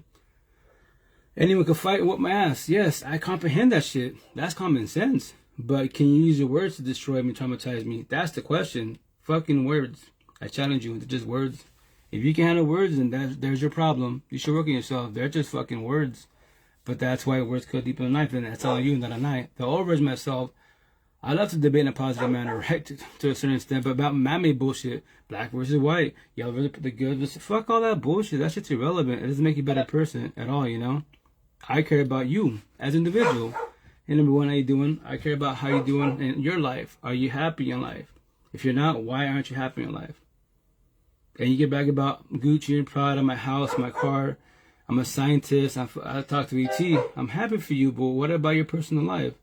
And here's the best part. People forget because social media wise, when you post on social media, us red pillars, spiritual folk, we observe. I don't gotta say shit. I observe. I can see who's in a toxic relationship. I can see who's an addict, who's bitching about life. But then they show what they have. I have my pretty ass house. I got my Bugatti. Yeah, all man-made bullshit that can't fix nor save you, nor does it make you a better person. But yes, you bedazzle your life, but then you bitch about your partner. You bitch about your anxiety, my bipolar. Respect and say this, like I did. And you bitch about life. How? Take those fictions away, and they will have nothing left. Correct. And very well said. Is kind of a problem. Right. Actually, that was one of the reasons why I entered today. Curious about, I already have two of my best friends killed themselves. I was trying to, I was already aware that I was kind of a freaky, weird influence on them. Even though I was trying to help, and yet, my ideas were kind of actually making them even more angry at the situation, amplifying the anger that was already there. So, having this kind of attitude, I was wondering, how the fuck do you deal, with someone, for example, if you have a friend that, you already see that he has the signs, all of the signs that he will go towards some sort of a suicide or attempts at suicide or something like that, and you actually have no fucking clue how to help him. Actually, you see yourself as being a worse, you have a bad influence on him. Right, but what the fuck do you know? And if you leave him alone, he will remain alone. That's also harmful. Right, and when it comes to that part, right? Like my brother, he didn't die from it, but he did it his own way, right? So when people have suicide thoughts and they pursue it, they try. Like my brother tried to OD, that respectfully failed, cut himself, failed. He just couldn't do it, so he did it his own way. He got cops involved. He said it sounded crazy. Basically, he called the cops himself, purposely shot rounds in the air because he knows nowadays cops are trigger happy, and they took his ass out. So he was exhausted, tired. It would be nice. Say it again. No, listen, you're not getting even close about what I'm saying. This is not. It's suicide. You're talking about suicide, Jack. Yes, my brother did the same shit. A little myself today, and maybe tomorrow I'll try a little more. No, this is like suddenly, bang. That was the thing. What can you do about it? No fucking sign. Right, but okay, it's been done. What can you do about it? Jack, you can dissect it all you want, right? Respectfully, my brother's dead and your friends are dead, right? Respectfully, my condolences on both sides. My brother's side, anyone that did suicide. What can you do about it? I understand that, but the thing is that I don't know exactly what the fuck am I supposed to learn from that. Well, you listen, observe your people. Anyone that has signs that they're not talking, anyone that shuts down people, observe people for who they are. Let's say scenario. You see your friend going through a divorce and they say they're okay. They're fucking not okay, more likely than not. Especially if they're on a support team, and especially they're drinking and bullshit, or they start becoming wild. You should know the people around you for the most part. Or it could be a random person in the street. Ask a question. Check on them. Yeah. But you can't stop it. You can have a conversation, prevent it. But that is their choice, free will. And if it does happen, then what? Feel guilty about it? That was their choice, free will. You did your part best, and that's it. Scenario. If I understand the pain of someone. Okay. Do you understand that I will come with my... Is he a sociopath? His emotions seems done. No, he's just going through it. Right. Well, you can try to comprehend it, but once again, like you can dissect it, you can know the answers to suicidal thoughts and suicide in general, but the individual is their own journey. They're exhausted. They don't want to be here. Like my tattoo, like X says, how you doing, X? Right here. I feel like I'm dead, I'm alive, but I'm dead. Why? So when you're dead, you don't exist, you don't feel shit. You're tired of being numb. But when you're here, you feel like you're dead, but you're alive. Because you gotta live this shit, do this shit, but you got anxiety. I got depression. I do a co-parenting. My mom's not here, but if I give up on my kids, and respectfully, that's what a lot of us, when we have suicide thoughts with kids, we do it for the kids. We do, when kids are involved, we do it for the kids or my parents. Yeah, it sucks. For example, what you're doing right now, you're explaining a lot of things, right? And you're trying to put them as rationally as possible. You're doing that, okay? Now, if you should, in case you haven't noticed, most of the people who are doing this, when they try to put it in a rational kind of way, they are perceived as being cold, as being, like unfeeling, or like, I don't know, like this Jack Flamp, whatever, says like, yes, I am a sociopath. We can all be that. That's within all of us. Whatever, I don't care about that word, because sociopath actually is not a problem. The psychopath, that is a problem. But sociopath, that's all of us. For it. But Jack, respect when I say this, like this bullshit, I'm bipolar, I'm borderline. We can all be that. It's called triggers, right? They're happening. I'm scared, I'm mad, I'm building hate, right? Now you become, I'm triggered, the devil comes out of me, and I flash. I'm bipolar. I'm sorry to tell you, which I'm going to tie on me pretty soon. Whatever bullshit excuse you want to use, yes, you snapped. I flashed. Cool. So the triggers were happening. Did you know the fucking door's right there? If you can leave, opportunities to get the fuck out of there. You have a bad environment. No, your pride and ego kicks in. They have pride and ego. Fucking monkeys go after each other. Then what? You catch a case, or you become Cain and you take Abel out. And now that person's not physically here anymore. Now you're spending time because you got triggered by words, feelings, conversation, the fucking truth. Only 4 phases. We get every time by that, and that is the problem, because you see, instead of being triggered, you don't want to become triggered. To just listen as an observer. Right. Okay? So you're hearing some words, you look at them and see, okay, can I find anything meaningful in that? Right. Now, am I able to do at least that? Now, if the words trigger you, that means you're not being objective. You're not looking at the words trying to understand something meaningful. Actually, you're trying to convince yourself again that what you're saying about yourself and about the rest of the world, that is true. You're trying to convince yourself about your own truth, which is putting you down. I mean, in general, Jack, are you talking in general or myself? I'm just kidding.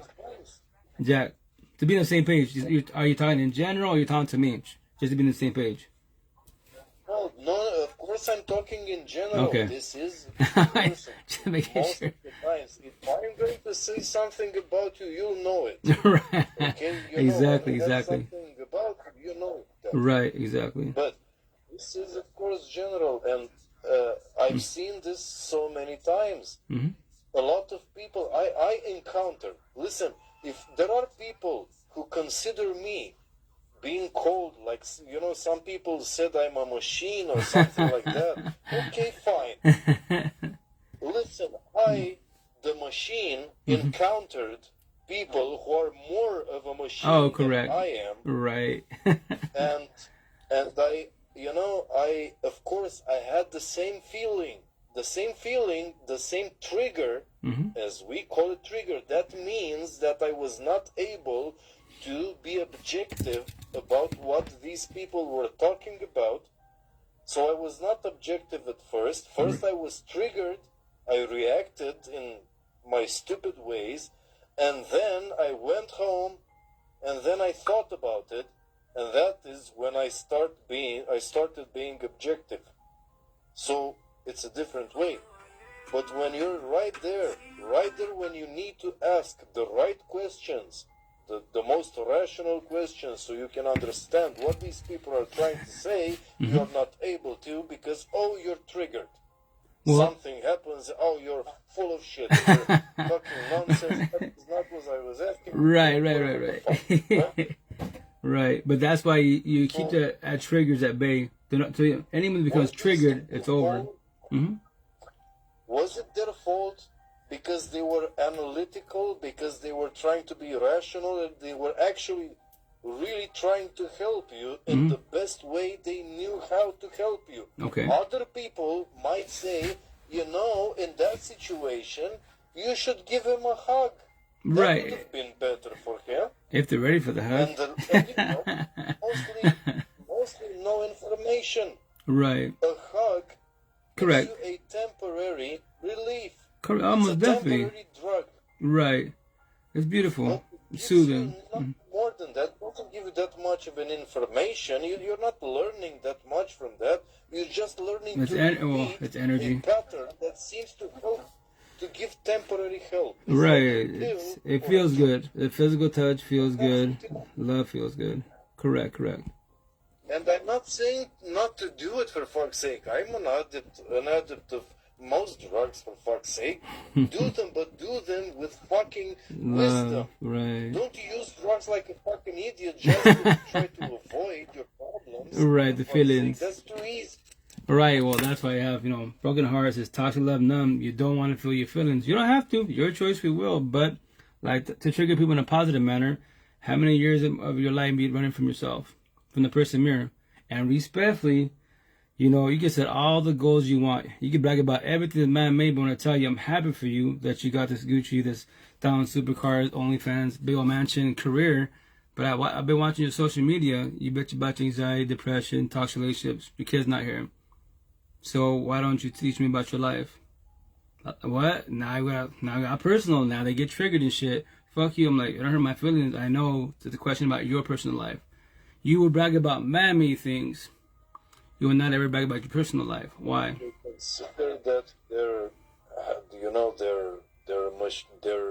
cars and their whatever, Man-made. Lamborghinis and all of that. Gucci, Prada, are part of mafiosos, their whatever. personal life. So Mhm. therefore, how can you ask them?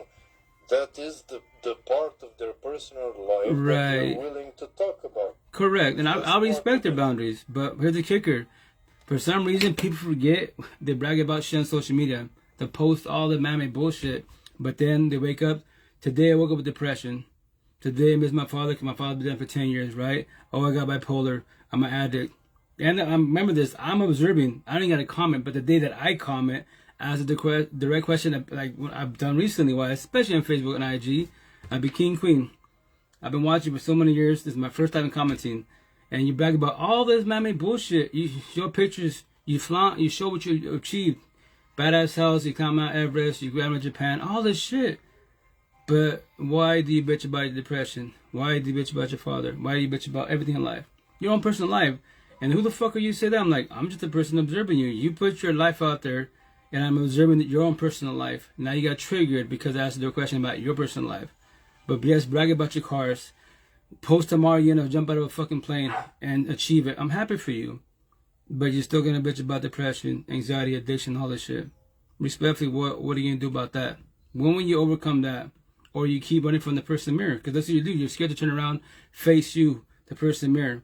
So you set all these goals. Ongoing experiment, Right, it's their life. I know. Instead of just I want the straight answer to any problem. Why can't you just participate into the ongoing experiment? My depression, your depression, whatever the fuck. Well, let's talk about both the depressions. Right. We are still trying all sorts of shit. Correct. Okay, so we have to, of course, talk about these things. You don't do research. Mm-hmm. Oh, there is just one genius out there doing all of the things and all of the work and all of the thinking and all of that. Mm-hmm. And then he comes with the answer, he gets the Nobel Prize, and there whoop-de-fucking-do, everybody suddenly evolves to a new, a higher level of consciousness or Hey, whatever what's the up, fuck man? How you you want doing? to call it, right? Very nice. Doesn't work that How's way. everything? Right. But once again, that I'm the individual. Right. So once again, I go live scenario. One of my homegirls, right? I grew up with him for the most, but how about this high school time? So for 4 years, high school, family, respect for all that good stuff. We're talking and vibing. She's, I see you live on Facebook once in a while. She's all, can I ask you something? Oh, please do. I love questions. Do you get paid for what you do? Like, nah. Why? I go, I'm a red pillar, man. I'm a fucking educator. I want to, it'll take years before I get paid, but do I stop? No. Maybe if another podcaster that's fucking, social media facing status type of situation puts me on the pod and we have this conversation, potentially I might get more recognition. But do I worry about that? No. Do I stress about that? No, because I don't stop what I'm doing. Because every day bug on as an individual, I tell her face to face behind the screen, I'm blessed. I'm telling you, I told her not directly to you, but let's say you're in a toxic relationship, and I know you're in a toxic relationship. I know when we see face to face, I go home, no toxicity, my heaven on earth. You go home, you go to hell on earth. You're a dungeon, you're sentencing. I know that. Why? Physically, we're talking to each other, all these doors that you go through, but you worry about that main door every day, bug down every fucking morning, every fucking night. Your dungeon, your four walls with him. Scenario if you're in a toxic relationship. She's like, damn, pretty deep, huh? And here's the best part. We forget, I'm an adult. Scenario, I told you, let's say you're my girlfriend, you're an adult.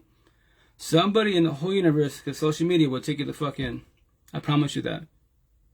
Because why? You make a post, hey, Rita broke up with me, going through divorce. Someone in your comments, especially the female, because your females, your DMs versus mine, 100,001, will take you the fucking, I don't recommend going body hopping. That's not healthy. You should fall back and start the healing journey, but that is your choice, free will. And then what do we worry about? Your partner moves the fuck on. Like, damn, right away, no time to heal. It's all right. You will shed tears. It's okay because you're trying to figure out, okay, why did it fail? Fuck, your ex moved the fuck on. They're taking pictures. That new partner they have, you're hurting. They're about to destroy that person because your partner did not heal at all. They went body hopping the whole phase. Broken codependent, scared to be abandonment issues. They don't want to heal. So you suffer, they'll suffer more. Trust me. That girl, that guy, your ex, new partner, they're going to get destroyed more than you will. I promise you that. But you don't worry about your ex or the new partner. You're about yourself. Figure out, okay, how did it fail? So I told her, I won't make money for quite a while. But here's the kicker. I don't stop.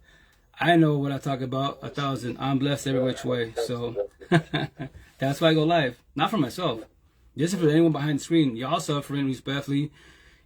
Toxic ass relationship, co-parenting, addict, your stuff, not my stuff, but I'll be your friend associate. I'll pick you up when you're down if you want to talk about it. My motto to everybody. I'm always in your pocket, 24/7, 365. Call, text, DM, audio chat, phone call, whatever you want to do, how you want to have this conversation. I respect your boundaries. You don't have to. It's not forced upon, but the beautiful thing about technology is what?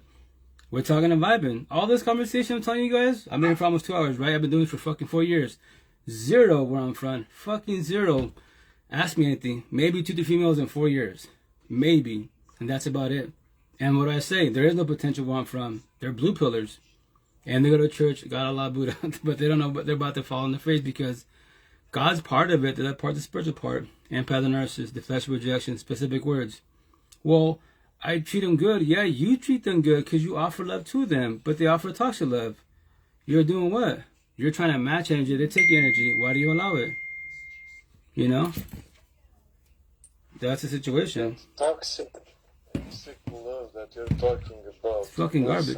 Again, I'm trying to understand it from that, more analytical point of view. I don't know what this love is. Oh, okay, well. I mean, from my point of view, I call it usually possessive behavior. Oh, that's Boys in the Hood. That one? Okay, so when it comes to love, right? Love is called healthy. It's beautiful, soothing. I'm going to touch it right here. This is back in 2001.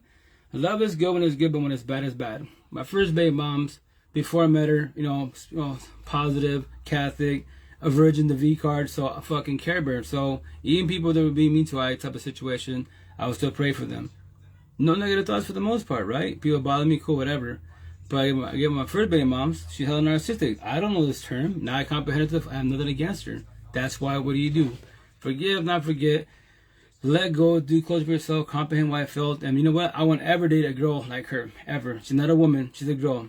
So I figured it out. So that's why in Spanish, I call her de la calle. I told her on Facebook for 12 years, you're de la calle. A girl from the streets mentality-wise. I'm the nice guy, the bad girl. We fucking did opposite track, and I love your dumb. And I told her, I love your dumbass, and this love for I don't want to get rid of this shit. That's called toxic love. Love doesn't hurt at all. No, like these songs, fuck love. Why fuck love? Fuck toxic love. What's toxic love? When you love someone that doesn't love you back, toxic love hurts. Pain hurts. Overthinking hurts. Insomnia, anxiety, depression, my tattoos. This shit hurts. Love is beautiful. Care Bears, exotic as a motherfucker. I love love. That's my big Care Bear. I show love and respect to the whole universe. Even if you're narcissistic, you be Hitler and shit. I levitate right now for so much love and teddy bear love and blah, blah, blah. Okay, Yeah, it's love and respect, man. That's what I preach. Toxic love. I'm trying to explain how love, this so-called love, because again, I do not agree with this word. You don't have to. I don't even know why, but it's still in the vocabulary.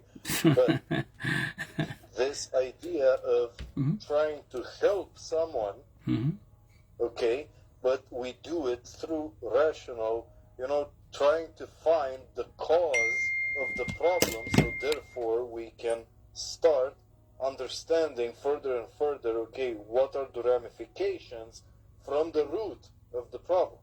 Right. Now that is something that a lot of people see as cold, like cold behavior.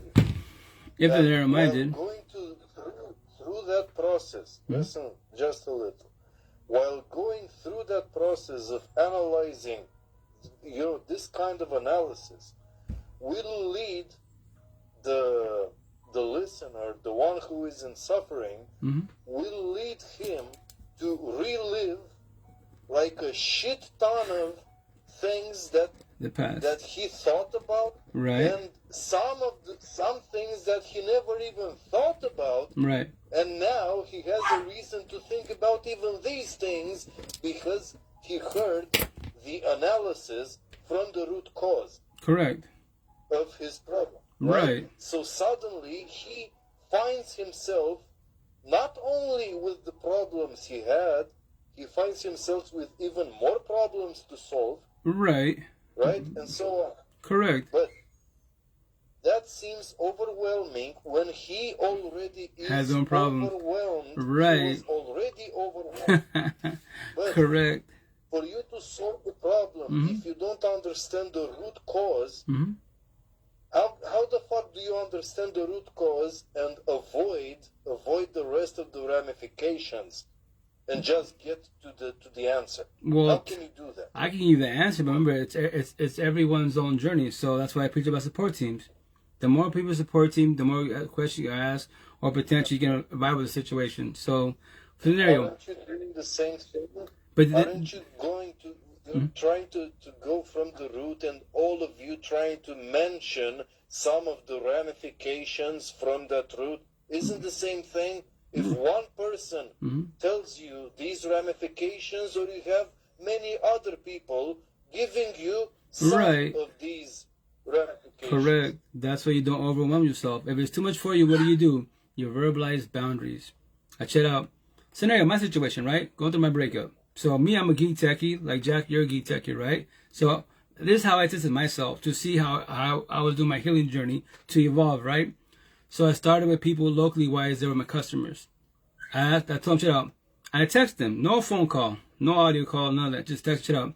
I want to meet up with you, wise. I want you to ask me a simple question. How you doing? How's the kids? How you holding up? And that's it. If I just get to believe, I'm not being rude. I don't say bye because I'm choking the fuck up. I'm about to shed tears. I don't want to cry in front of your face.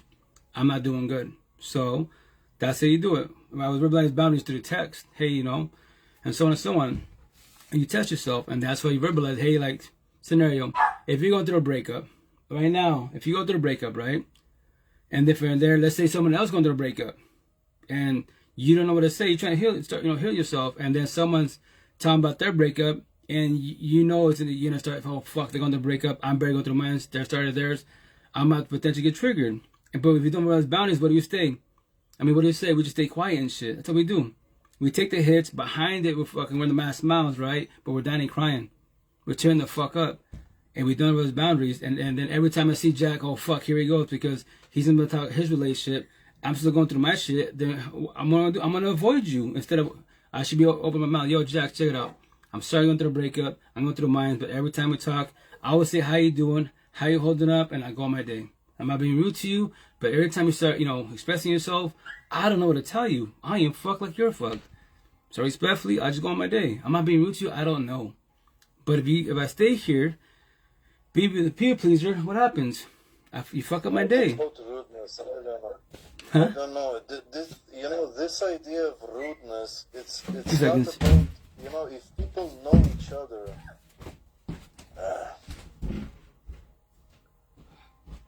Okay.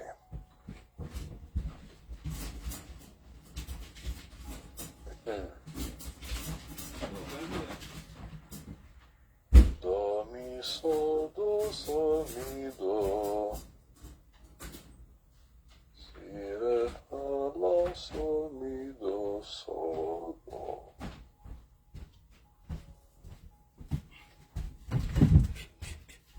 Sorry, the puppies and shit. Watching the dogs. Anyways, continue on. Yeah. The part with the rudeness, that's... I wasn't talking about people who don't really know each other. I'm talking about in general, people who actually know their... Same concept. They know their suffering, that people who know each other well enough, rudeness actually applies for people who don't know their sensitive points, all of that stuff. Okay, so for example, with my close friends, I know how much I can push the limit. Can go down to the rabbit hole. But they also know that with me. Sometimes we go a little further. Hello, how you doing? How's it going? But that test. Right. How you doing, brother? How's it going? What's your live? What's going on, fam? Oh, chilling. How you doing? How's it going? Shit, just chilling. Awesome. Doing the big boy thing. Right. Hell yeah. Yeah. How you doing, man? What's on your mind? Oh, we're actually talking about so I'm here on Bigo, so actually it's like a live podcast. So 6 platforms, 6 cell phones. So they can't see you, but they can hear you. So we just talk about life and then, whether co-parenting, traumas, type of situation. So we're just... Hey, you said you said the basic word, co-parenting. Co-parenting, yeah. You got kiddos? Yeah, like myself too. I'm co-parenting with my 4-year-old daughter too. Okay, awesome. Co-parenting initially is hard, because the feelings are there, but the intent is to try to have a better friendship and a partnership for the kiddo and for yourself, so you don't traumatize your kiddo more than they're traumatized because their parents aren't together. But yes, initially easier said than done because the breakup happens. So yeah. Yeah. So what's going on with you though? Oh, I'm chilling. Just do what I do. Just talk about life. Same routine. I've been doing it for 4 years. On Meet Me, barely 2 months, barely. Because I believe in China. It's called networking. I'll even show you. How about this? I'll even show you so you can meet the whole squad. So let me take you off. Oh shit. So this is Meet Me, guys. This is Facebook, Likee, Bigo, Clubhouse, and You Twitch. the whole setup. Yeah. So once again, people jump in the box. We're talking vibe, you're in the box, or the comments away. If not, I just talk about life, co-parenting, toxic relationships. I play videos on TikTok. I'll play it. If anyone's in the box, do you want to elaborate? You want to give you 2 cents? What do you believe about that, and so on and so on. So that's how we do. We're just talking vibing. So everybody has their own healing journey if they want to start it. If not, then What's your healing journey, and for what account? Oh, well, my healing journey ended 4 years ago, so I'm already healed. So the respect when I say this, it'd be like, the healing journey doesn't ever end. Respectfully, I won't ever be in a toxic relationship. I don't need my partner. I want a partner, So a lot of people say, well, you need people. That's incorrect. If you do, then I was, you're broken codependent, you're scared to deal with boundary issues. That's when the breakup happens, you're chasing people. Why are you chasing them? I'm an adult, she's an adult. We all have free will and choice. As a forewarning to put fear, because the word fear is a negative word. No, if fear in a positive manner, to forewarn you. Anyone could leave, anyone could cheat, anyone ghost, that is their choice, free will. If they cheat, ghost, leave, what are you going to do? Chase them? Look for them? Right. They're an adult, you're an adult. And the cell phone right here is an option 24/7, 365. And you can blame social media. Chasing the only person you're hurting yourself. Very well said. And that's why I say, we're brainwashed that we need people. The only person you need, chase, compete, submit, and evaluate was who? The person married you. not nobody else. That's what we do. We match energy, not take energy. If I take your energy, why do you allow it? Why are you scared to realize boundaries? Hi, Jack. Take your best. Brother, stay blessed. And why do we allow it? Why are we scared to realize boundaries? Why are we scared to say no? Why are you scared to be mean to I if I've been mean to you? If you get deeper about it in spiritual talk, by you allowing it, you hurt your own feelings, be mean to yourself. Why? Right. You know, and I make it sound easy. I make it sound easy to my support team. So, I think everything in life is either everything in life is easier said than done. Oh yeah, no, dead. Okay, right? Very good. No, dead. Hey man, I'm about to make $1 million. I must do this. It's easier said than done. Right. Right. So, yeah. I don't know what people go through nowadays. Is either relationship problems. And a lot of it is. No, it is. That is. Relationship problems or whatever kind of type of problem. And then you come up to me and say, "Chip, man, I got to do this and got to do that." It's easy. It's easier said than done. It's very easy to talk about a problem, but it's very hard to solve it. Right, and especially by yourself. Yeah, by yourself. You know what I'm saying? Like, you know, so for anybody that's going through any kind of struggle and saying, guess what? I solve it by myself. Man, I give respect for that person. Right, that man, that woman. Right. It doesn't matter who it is. Like, man, because you know why?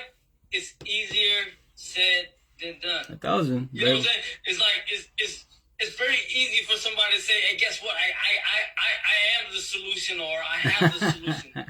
You know, right. like, it's not that easy. Right. You know? No. Like for instance, yeah. when you're in a relationship, you're giving half of, you're bowing down, and you're giving half of yourself to the other person. Correct.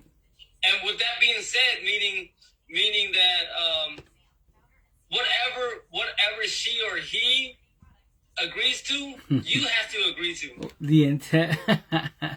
Right. So you know what I'm saying? Yeah.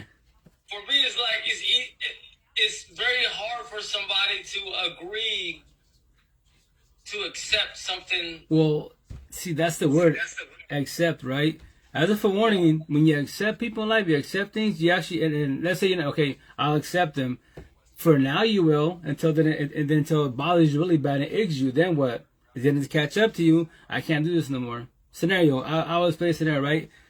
To put fear in a positive manner. So let's say I'm 2 years single celibate, right? Next month. So let's say I had a partner, and I told her day one, yo, Queen, check it out. I don't deal with jealousy and control issues. You know, please don't bring your past traumas, which are XXs, my tattoos, to our present today, right? Best as possible. Because respectfully, I tell you, I don't care who you talk to, I don't care what you wear. If you decide to get a cheap and leave ghost, that is your choice, you will. I don't need you in my life, I want you in my life, right? I trip, I don't fall, I adapt to my situation. But let's say she says, I'm not jealous controlling at all. So let's say 10 days in, I observe that she is jealous controlling. She sees me talk to, because I do what I have one-on-ones, right? And she gets in her feelings about it. But I don't say nothing, because why? 10 days in, we're a fresh couple. I don't want to be mean to her, hurt her feelings. So what I do, I accept it. And so since I accept it, let's say 10 days in, right? It hits 1 year, same situation. The only thing is she's beautiful, TOC, conversation is beautiful, but the only thing about her is what? She's jealous controlling. It's the only thing that bothers me. But since I'm accepting it until it hits 2 years, right? And every time, hey Rito, hey coach, you and your partner blessed. And yes, thank you, King. Thank you, Queen. We're blessed. Power couple, all the great jazz. But then I tell them, but my partner, but the only thing about her, about Maria, she's jealous controlling. I tell everybody in the mother but my partner that she's jealous controlling. Maybe on her side, she believes I am the best person she ever had in her life. And let's say it's factual on her side. But my side, remember this, for 2 years now, it's been bugging me. Jealous controlling. We get a little bickering, potential arguments because of that. Because I accepted it. So after 2 years, I wake up, you know what? I can't do this no more. I wake up, hey, I talk to you, what? I told you in the beginning, I don't like the jealousy, insecurity issues, right? But 10 days in, I noticed it, and it was coming out. I should have told you 10 days in, but I don't want to hurt your feelings, be mean to you. But with that said, it's not you, it's me, that corny-ass line. I can't do this no more. What? What do you mean? I can't. We argue bigger about your situations, your jealousy and trauma from your ex-exes. I am not them at all. I don't pass them with nobody at all. So now... That's what I noticed about women, too, though. They always judge a man by the last man. Well, that... I'm not the last man. Well, the intent is not to do that, but that's a good conversation, right? Because it happens quite a bit. So this is what I tell people. But dudes, no, my bad. Go for it. I just can't say females either. No, it goes both. No, it goes both ways. It goes both ways for sure. That's what the intent is. The individual, what I recommend, I tell people, if you know, ask them a simple question. They say, I'm talking to a female, right? Christian, I ask them all the time, how long you been in your healing journey? They'd be like, what's that? If they say, what's that? they don't know what it is. So more likely they haven't started, or how long you been single for? Months, years? Okay, cool. You're doing a year. That potentially might have a little support. Let's have a conversation to progress, right? But here's the kicker. The intent, right? The intent, we don't bring our past traumas or ex-exes to present. So if you don't have those conversations, you potentially might self-sabotage a relationship. How do you self-sabotage it? Us men are more narcissistic, right? AKA boys. And you drop the corny ass line. I forewarn everybody. If you drop this line, if this line's in your head, keep it in your fucking head. Don't let it come out your mouth, because remember, words cut deeper than a knife, right? So, scenario: if I have a partner, and then we're talking about in this type of situation, and she didn't tell me about her ex-wives, and I said, remember this: all it takes is me. Because remember, I'm the new partner now. I can say a word or a sentence, and I'm just speaking, not being mean, not yelling, just talking and vibing. I could be talking about a TV show, right? But her side, it triggers her because her ex is my tattoo said it, and it triggers her on her side, right? And what's she gonna say? And this is for warning: if you say this line to your new partner, you're gonna self-sabotage the relationship. How so? What are you gonna say? You're just like my ex. What happens to me? What the fuck? I'm not your. Why'd you say that shit? I'm not your ex at all, right? So here's the kicker. She self-sabotages, not knowing. I can tell you my personal story, right, with my second girlfriend, right, a long time ago in Seattle, because I saw you from Mercer Island. So I was living in Federal at the time, right? So my first baby mom, 12 years. I've known her for 12 years, right? So get my second relationship, like 6 months after the breakup. Still going through my traumas and bullshit. And that's what I did. And this is my personal story, right? And for warning people. So said I told her, you're just like my ex. She's like, what the fuck? I'm not your ex. I know you were 12 years. We've been together for almost a year, whatever, but what happened to her? All her energy changed, right? I could touch her, not as much, and everything changed because why? I compared it to my ex, and no one taught me this shit, right? I worked on myself 4 years ago, right? And this is fucking back in 2009, a long time ago in Seattle time, right? So, and here's the best part. So we're doing TLC, right? She's on top, right? And she goes, nose to nose, are you fucking me? You're fucking your baby moms. But why did she say that? Because what I say, you're just like my ex. I fucked it up. I self-sabotaged. Not knowing, but no one taught me this until 4 years ago when I had my support team. I dissected all my relationships, which was only 4 then. So I tell people, for warning, keep that thought in your head. Do not verbalize it to your partner because their energy will shift. And if it happens to you, with scenario, if I had a girlfriend, she said to me, I'll break up with her there and then. What? It's over. Why? Because I am not your ex. That means you're so traumatized. So we stay friends and associates. That's how we do. I'm not doing that respectfully wise. So we say for that associates, but that's why as an individual, I talk about all that shit day one. I do dates. I do one date. I talk about everything as best as possible. Your child trauma, how you doing your healing journey. What's your jealousy, insecurity issues wise. What are your triggers? What do you mean? If I don't trigger you, I'm your partner, right? And your father triggers you, your mother triggers you, social media, your boss. And then you come home and you're on a bad day, and then I get grounded. You're mad at because you're mad at somebody else. That's not my problem, respectfully. And I'm trying to talk to you and be, your partner, quote unquote, pick you up when you're down, and now you're shutting down. You need space. How much space do you need? An hour, a day, a week? And I tell them, why do you want all that? Because if you need a day, for a day, my life does not stop. I adapt to my situation, so I'll still check on you, but I'll go to my live sessions, do my one-on-ones, my gym therapy, my computers. Do my co-parenting. I will still check on you, but my life does not stop. I'm not going to chase you. You're not my kid, respectfully, but I'll still check on you to make sure you're okay. Are you ready for that? Because respectfully. I feel you, bro. I feel you. my other question is, man, yeah. You did some time, huh? Negative. Those ain't regular tattoos. No, actually, this life. So, no, you have the right to assume, prison tattoos. No.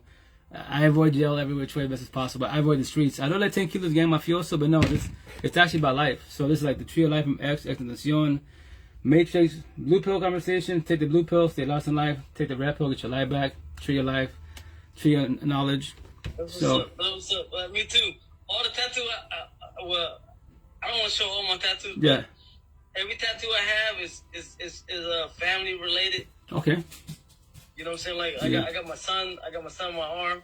I got my daughter on my chest. I got my mom on my neck. There you go. Right? You know what I'm saying? So, yeah, but I ain't gonna lie. When I first came in there, I was like, damn, look at this gang banging ass dude. You good, brother? You already know. No. I'm not the first person. I'm not the first person. Nah. You're good, brother. You're good. I'm not the first person. But at the same time, I wanted to come and listen to what you had to say because I believe that, Mm-hmm. you can never judge a book by its cover. Well, okay, so that term, right? So and it sound really chalant. no, you good, you good, brother. So Yeah, here's like a kicker. You can never judge a book by its cover because you know why? Mm-hmm. Like myself too. Like I bounce in and out of rooms. Okay. And people always say, "Oh yeah, Chip, blah blah, this and that." They always think that I'm a young ass cat trying to get the next pussy or the next number. Nah, never that. Matter of fact, I'm an older cat that's trying to catch the next conversation. Right, that is. It's all about conversation. You know what I'm saying? Like, yeah. I wanna actually. Matter of fact, I go room to room trying to catch the best conversation I can have. That's awesome. Like right now, like this is one of the best conversations I had on this motherfucking shit. Oh yeah. You know what I'm saying? Like about life, about this and that. Yeah. Man, come on, man. No. You know what I'm saying? Like we all been through a lot of shit. we all want to hear what we can compare our lives to sometimes. In a positive manner. That's why I tell people. I just preach about. In a positive manner. Yeah, I just tell people I preach about show no respect. Like everybody has their own religion, culture, way of thinking. I'm not gonna knock on you, but I want to just compare notes, knowledge, and wisdom, analogy, metaphors, and riddles. I want to hear what you've been through, your stories. Maybe I might learn from you, and vice versa. And I was talking about my support team. Whatever you get taught, you're on social media. Share it to the universe. What? Share it to the universe. And this is so. My motto is like this right here. Having this or no? Day by day and baby steps. I hear day by day and baby steps. Because technology, right? I'm always in your pocket 24/7, 365. Call, DM, text. I respect your boundaries. However you want to have this conversation. Not forced upon. I respect boundaries, right? And the cherry top, right? So what I say is this. All it takes is a word, comment to spark a conversation. Go from nobody to somebody's to a friendship to a partnership. All because you made a comment. Ask the question that sparked what? The conversation. Here we are today. And that's what they say. That saying, the analogy metaphor, a closed mouth does not get fed. You might not ever know the answer to life of that question if you don't ask it or make a comment. That's all it takes. You know what I mean? So that's why I go live. That's why I'm on these platforms to potentially someone comments to jump in the box. Or on my DMs. I respect everyone's boundaries. Some people I know social media can be tough. You got cyberbullies and bullshit, so they'll comment in my DMs, hey, can I talk to you about this? Definitely, whenever. How do you want to do this, To the DMs here. For me personally, it's better with audio, because I could, do audio messages or, video chat. You don't have to show your face at all, but to type all the shit that I'm saying, because if you ask me, well, why does a breakup hurt? It's not, because it hurts. No, I'm going to give you a Bible story, dissect it, give you everything and give you, so you have options, ideas, scenarios, something to work with. You don't have to comprehend, because that is your own journey. I do not force my ways upon nobody at all. It's just a story and that's it. But that shit dope. Thank you, mano. Just tell a story. Just tell a story. That's all I'm doing. Because I care about everybody. I'm a big carer, but I care about everybody. Like the tree of knowledge, right? The man-made things. You want to debate about, we're here, my tattoos, gang, mafiosos, politics, man versus woman, high-value men. That's irrelevant because that doesn't make you a better person, right? But teach me the tree of knowledge of your personal life. And what are you doing for the tree of life to get your life back, to be a better person for yourself? If you choose to want to, which is your choice. You don't have to. You be narcissistic or empathetic. Your choice, free will. The good guy, the bad guy. Your choice, free will. So. Yeah, I'm saying, man, this shit crazy. Hey, Mikey. Yeah. I'm gonna go grab some claw. I'm about to go grab some claw. Oh. Huh? No, they're gone. I'll be back.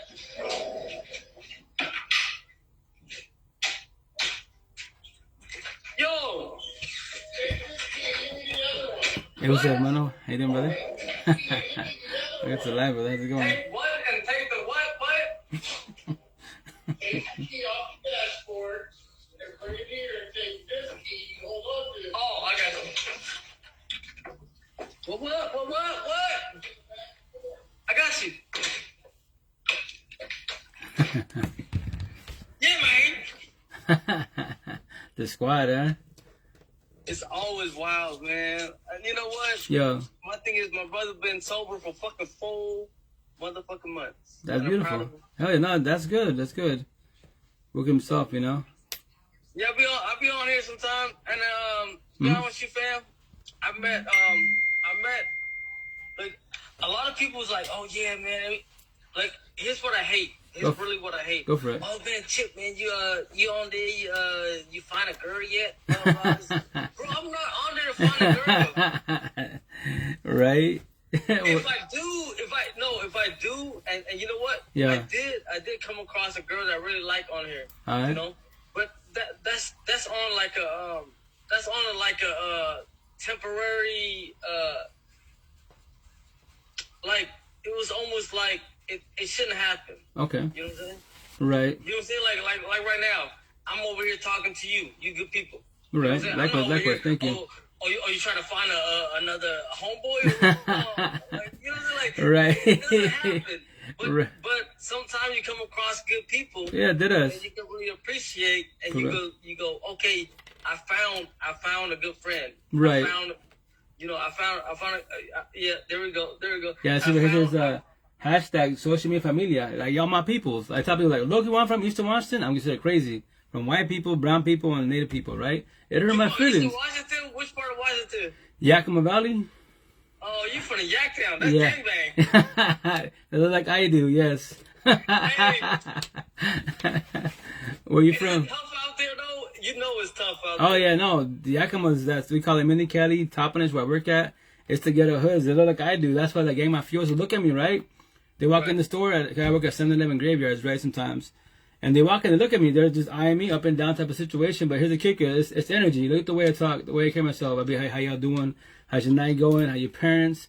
Respectfully, I'm a gang mafioso. I ain't asking about your night and your family and friends. I ain't gonna care about you. Respectfully, you know?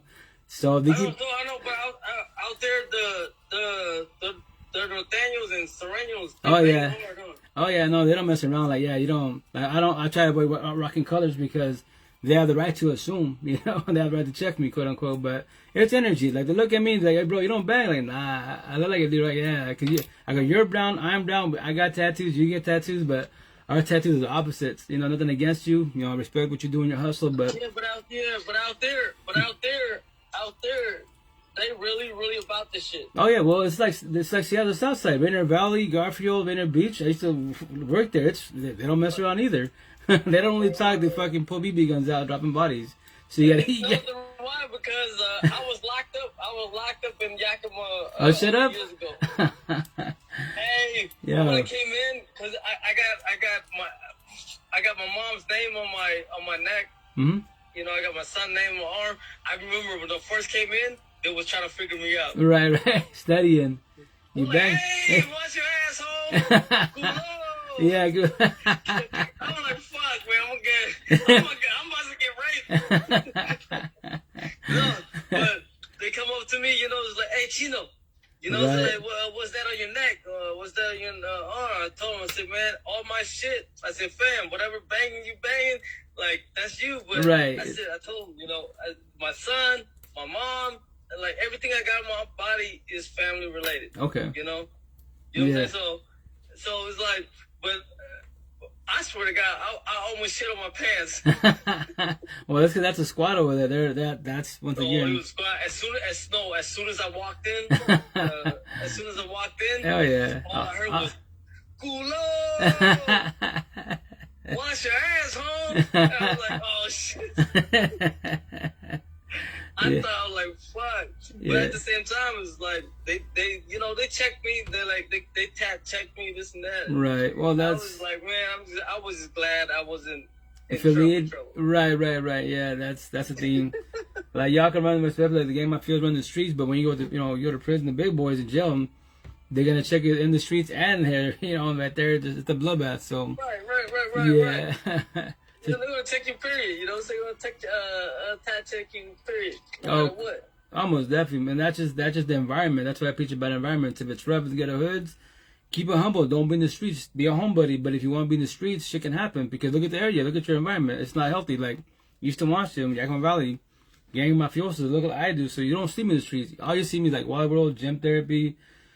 In and out. You won't ever see you won't ever see me in the streets like that because it's rough out here. I can get mistaken as one of them, fucking get dropped, and I'm just chilling. I know, but you ain't gonna lie, bro. You look like a thug. No, I ain't gonna lie. Like, I'm just saying, right?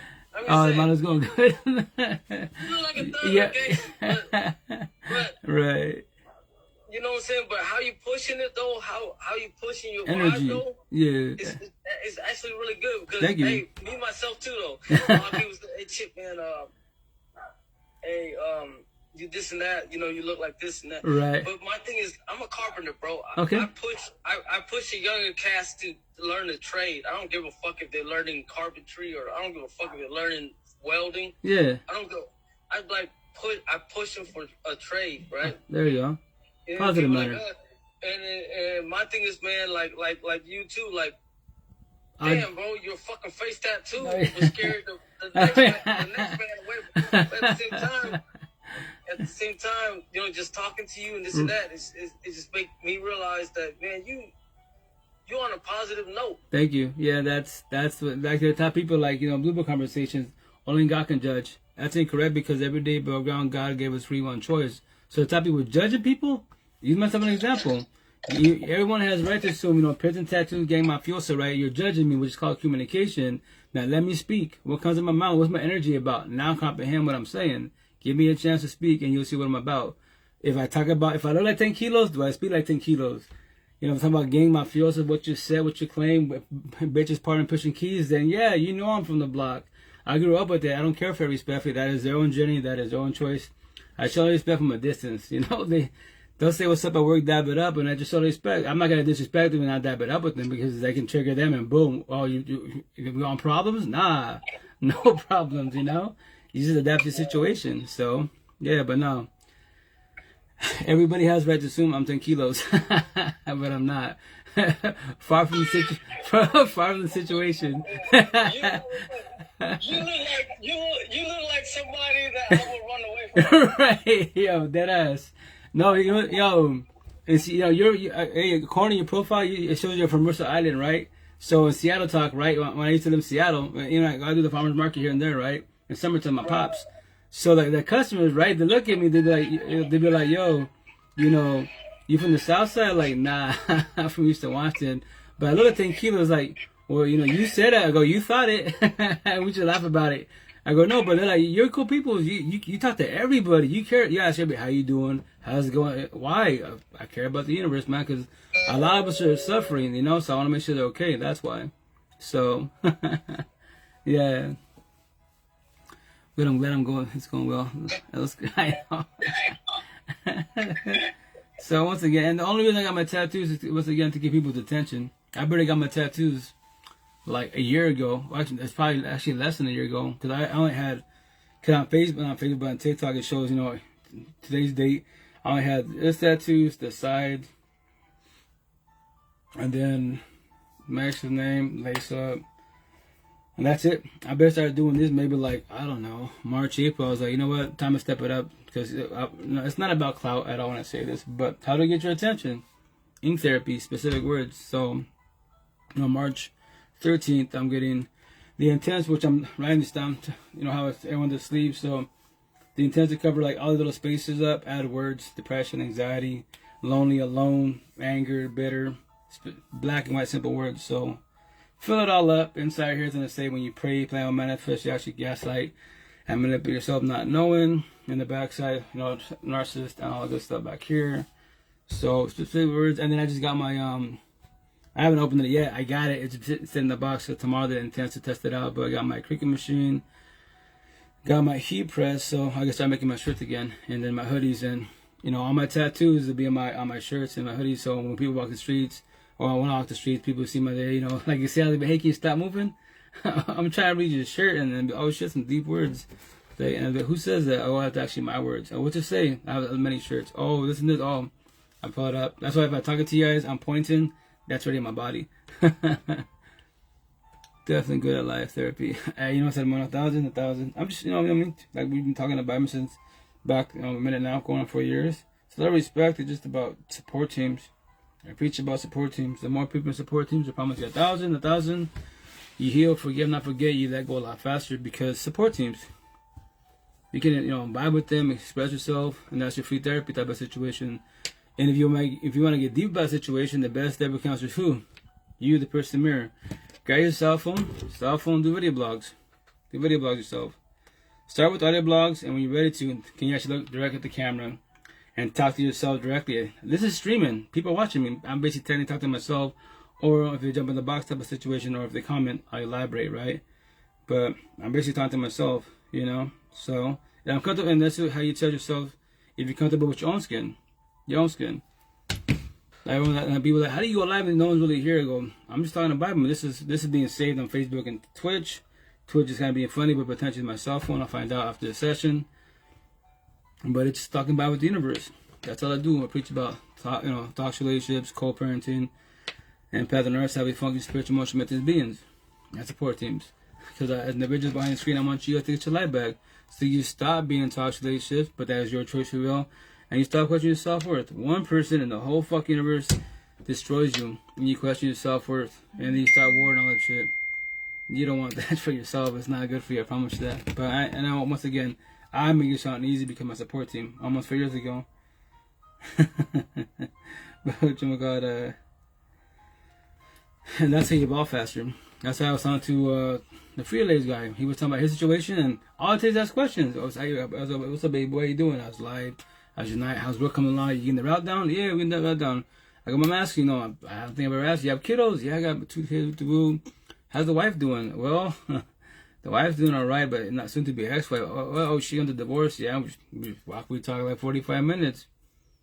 And it happened a year ago. How you doing now? How you holding up? I'm doing a lot better now. I'm still going through it, but I'm going through it, better than before. I was like, in the beginning, fuck it. In the world, he's like, yep, ball like a bitch. He's all laughing, ball like a bitch. But it's cool because the family's falling apart, etc. And he's like, oh, but it sucked because of the way she did it. I go, yeah, sometimes it sucks. You just gotta believe, it's not easy. It's a lot of shit's going on. But now you try to do co-parenting, best stuff for little ones. Try to be healthy for each other. Try, to become best friends. If you could try to do better friendship than a partnership, potentially, And then he was telling me a little story. He was just like, because I'm trying to put pieces together. And I believe, she hasn't said yes, but I'm pretty confident she's messing around with this person. Because then my kids go to camp with I like the movie. So don't tell me she's messing around with the counselors. He started laughing. I go, bro, that's what they make movies for. You guys have your own personal issues, right? Let's say, because I didn't even know, so she didn't talk to you really, right? So she kept it to herself. So she talked to the third party. Here's my tattoos, Jen and Will Smith, monogamous, you and the wife, A and B, not C through Z. So she's talking to August, C to Z party, catching feelings with 3 set wise, right? Yeah, he's all, I go, this happens every day above ground. This story is a broken record, no matter what color he is, where he come from. It's a fucking broken record, man, especially in the kid. So I tell people, before you have kids, right, when you Spanish say this, you're in a toxic relationship, first and foremost, you're blessed. You're in a toxic relationship, but here's the best part, you have no kids. Fucking be like Forrest Gump and run for dear life. Don't look back. Who gives a fuck what happens to your ex? Pray for them, be selfish, go through that door, don't look back. You're an adult, someone will take you in. He or she's an adult, someone will take them the fuck in. They probably have some type of caregiver, parents, siblings, somebody in the universe will take your ex, and I promise you that. But when you're too pathetic, the people pleaser, I pray, pray, hope, manifest, right? What will happen to them if I leave them? I don't want to hurt their feelings, be mean to them. But they're hurting your feelings, be mean to you.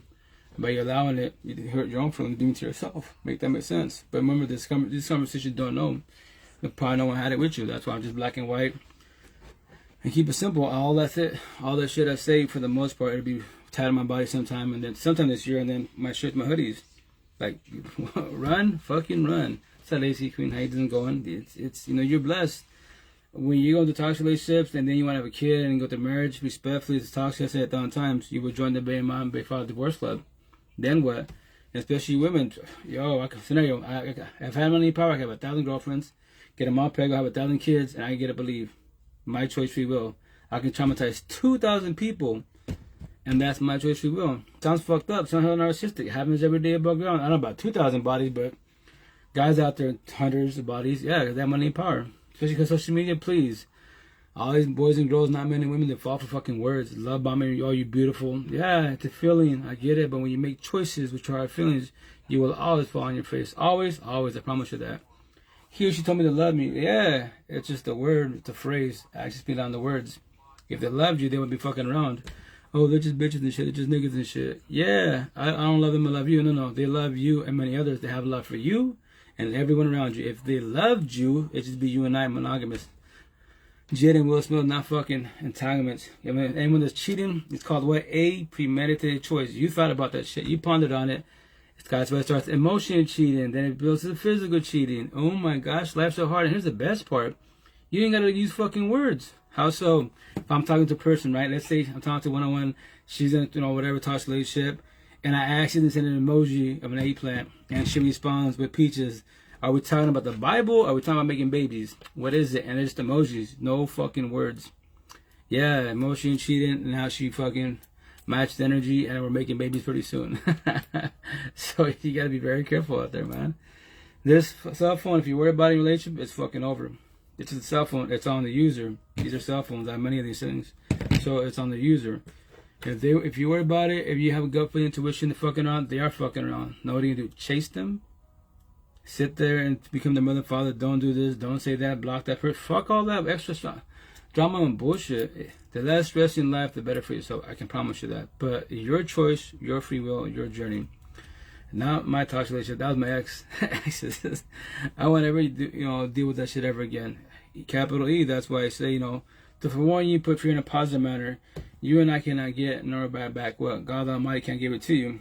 What is it? Love, time, and emotions. When you comprehend that, why do you waste your love, your time, your emotions on wrong people around you, especially by your side? Make that shit make sense. So all that shit I'm saying, meant to be tied in my body, and I'll rock my shirts and hoodies. And typically, for the most part, who's the one that taps my shoulder, talks to me? The queens, the females.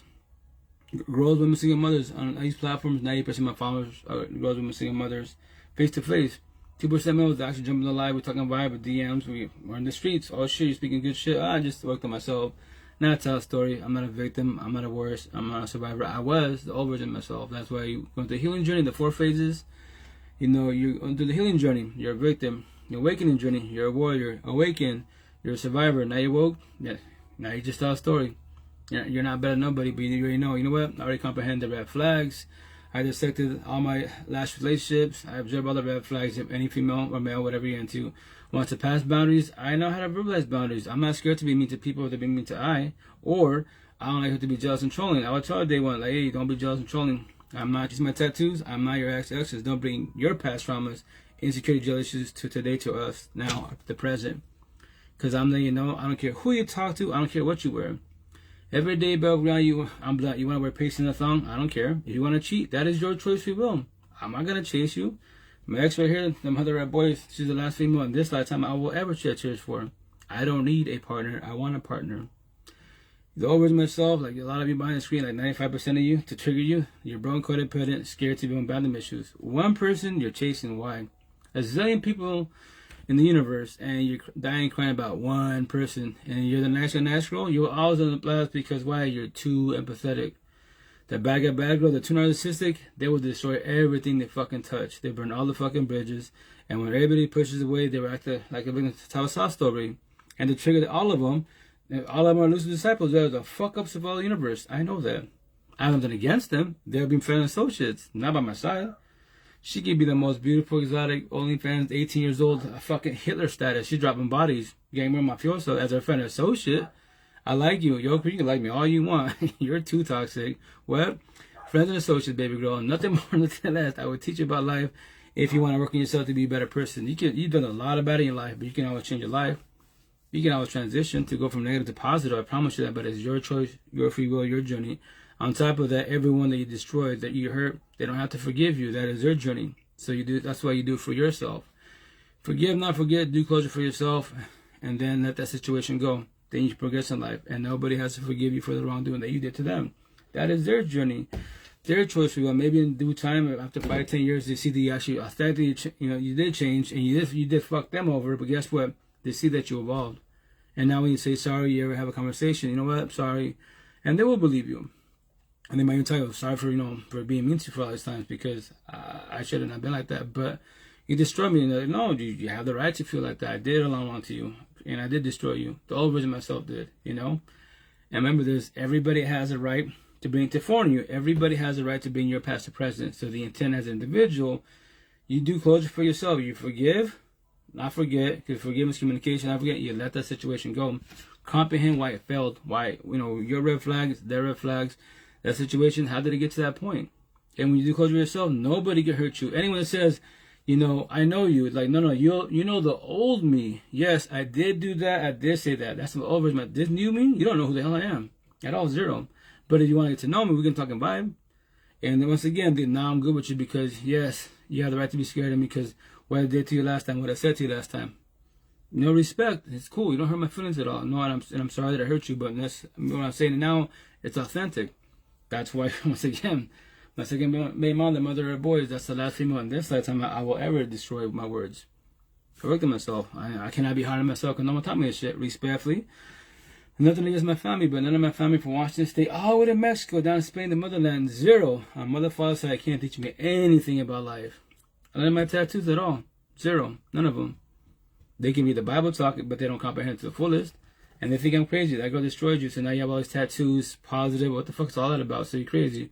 I tell them I'm crazy, but I'm blessed. 4 years after, going on 4 years after my breakup, and y'all still together 4 years after my breakup, and still in a toxic relationship, and he's still a manhole fucking around, and you both go to church on Sunday, got a lot of booty, you say amen.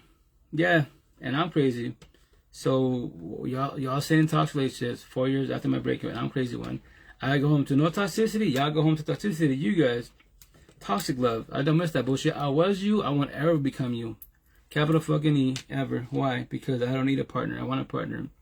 Y'all scared to break it out. Why? Because the kids, I know it's going to hurt. Trust me, I was you. Co-parenting, it's going to be hard. Yeah, the jabs, it's going to be hard initially. But support teams, I tell them, yo, I can't figure and save you. That is your own journey. But give me your hand. I promise you, the support team, we can heal a guide, support, uplift for one show my love to you. I promise you that. That's how we can do for each other. Nobody in the universe can't have 8 kids. I can't figure to say none of my 8 kids. At all. Zero. I know that 1,000. But I can hold that and guide them. I promise you that. And they can talk to me, but that's their choice. They don't have to because I traumatized them. My first baby mom, my second baby mom is the mother of boys. So now my first baby mom, I pray she's doing better. She does not have to talk to I, but she can talk to her daughters. But she doesn't. That's her choice, free will. That's why, she's too narcissistic. I pray she's doing better. But if she was doing a little better, she can reach out to her daughters. Once again, but I pray for her. I don't stress about her at all. I go on my life, So, my second baby mom is the mother of boys. We do co-parenting, better friends than partnership because I work with myself. And so it's better for the situation overall. So that's why I tell all the kids out there, not a lot of us parents are we in life struggling. And it sucks. And that's why I preach. Everything starts with your 4 walls. Every day above ground. How are your 4 walls? As a kid, how your parents doing? They get along. They remember there's your kids. Your parents can be empathetic, good people, nice people. That's beautiful. But what about your siblings? What about your cousins? What about your neighbors?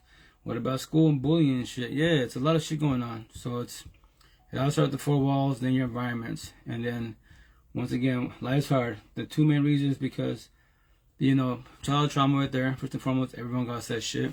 The intent to break into the cycle and the cherry top relationships. That's the fucking cherry top. One person.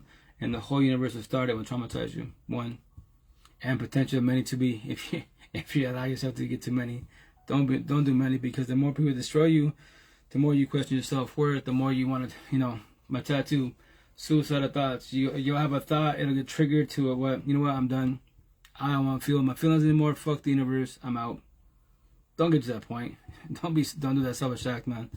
Your choice, free will, but remember this. It's environments, first and foremost, support teams. I preach about support teams. The more people talk to them about, I promise you do better for yourself. If you have to push everybody away like I did, then so be it. So be it. The cool thing is, y'all, we blessed with technology. How am I here talking to you guys? Because technology, Wi-Fi, internet. I don't have to be here. I don't have to do none of my tattoos. I don't have to tell nobody fucking nothing, not even my kids, not even anyone locally wise. I can see someone in a toxic relationship, you queens, I can give her advice, but fuck it. I will let her learn the hard way like I did, especially when we're older and you see people that are younger than us. Like, that's when you're too narcissistic. I'm so much that is first and foremost because I come first and foremost before anyone in the universe, before my kids, before anybody, because I tell people, if you don't got you, then who got you? The kids can have you for now, but they're just kids, they're growing. They can make you feel good, but you gotta make yourself feel good first and foremost. And support teams, right? So, That's why it all starts with you. Everything starts with you. If you're not, you want love, but do you know what love is? Do you have ideas and concepts? Books? You can read all the books, all the anime, love stories, all the series. It's fucking beautiful. It's just the movie. It's not even factual. It could potentially be there, but it all starts with you. Do you know how to love yourself? If not, then be codependent of other people to show you love. But here's the kicker. Hurt people, not intentional, but we do. Heal people, what do? We heal people. We guide them for warn. Like, yo, you want love? They're talking to, like, I do money one-on-ones. They be like, tell your queen, like, you're just out of a divorce, you're out of a breakup. And he's talking to me, yes, because you're emotionally vulnerable. You're expressing yourself to me and many others out there. And they think they can fix to save you. They can offer you the universe and everything, but you're fresh out of a breakup. You better start healing. But remember this, your choice, your free will. If you want to go find face, then so be it. Remember, I'm always your pocket. We can talk and vibe. It's not about being right. It's your journey. I'm just warning you. You're fresh out of a breakup. And I've asked him, what, is he working on himself? Or she working on himself? Well, yeah, working on himself. Okay, well, let's say it's factual. They are healing on their side, but you're fresh. He or she can't fix to save you, but that is their choice, free will. I go, did they realize, that they're lowering their standards? What does that mean? Well, there it is. Then they let them fall in the face. When you get triggered because, let's say, your ex talks shit to you, you do, let's say kids are involved, it's a bloodbath, so your ex is going to trigger you. Your kid is talking shit to you because your ex is narcissistic, and it's, talking shit to your kids to gaslight, manipulate, and now they're fucking up your day. Hey, Blue, how you doing? How's it going? And then what? Now you take your feelings at your partner and shit, which is called deflection, projection, reactive abuse, because your baby father or baby mom triggered you, and the kids triggered you, and now you're fucking bullying your partner. Yeah, it's not gonna work out for you, but hey, I pray for you. I go my day, I'm on your pocket. What's up, Blue? How you doing, Queen? How's it going? So, yeah. Huh? I'm sorry? How's your day going? Oh, good. I'm about to, in a minute, let me see my nephew, shoot.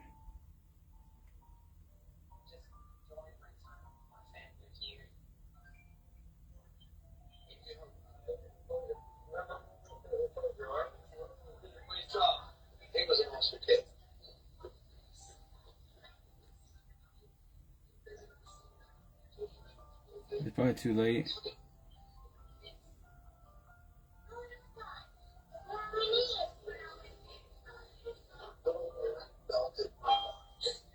Yeah, but no, you're good.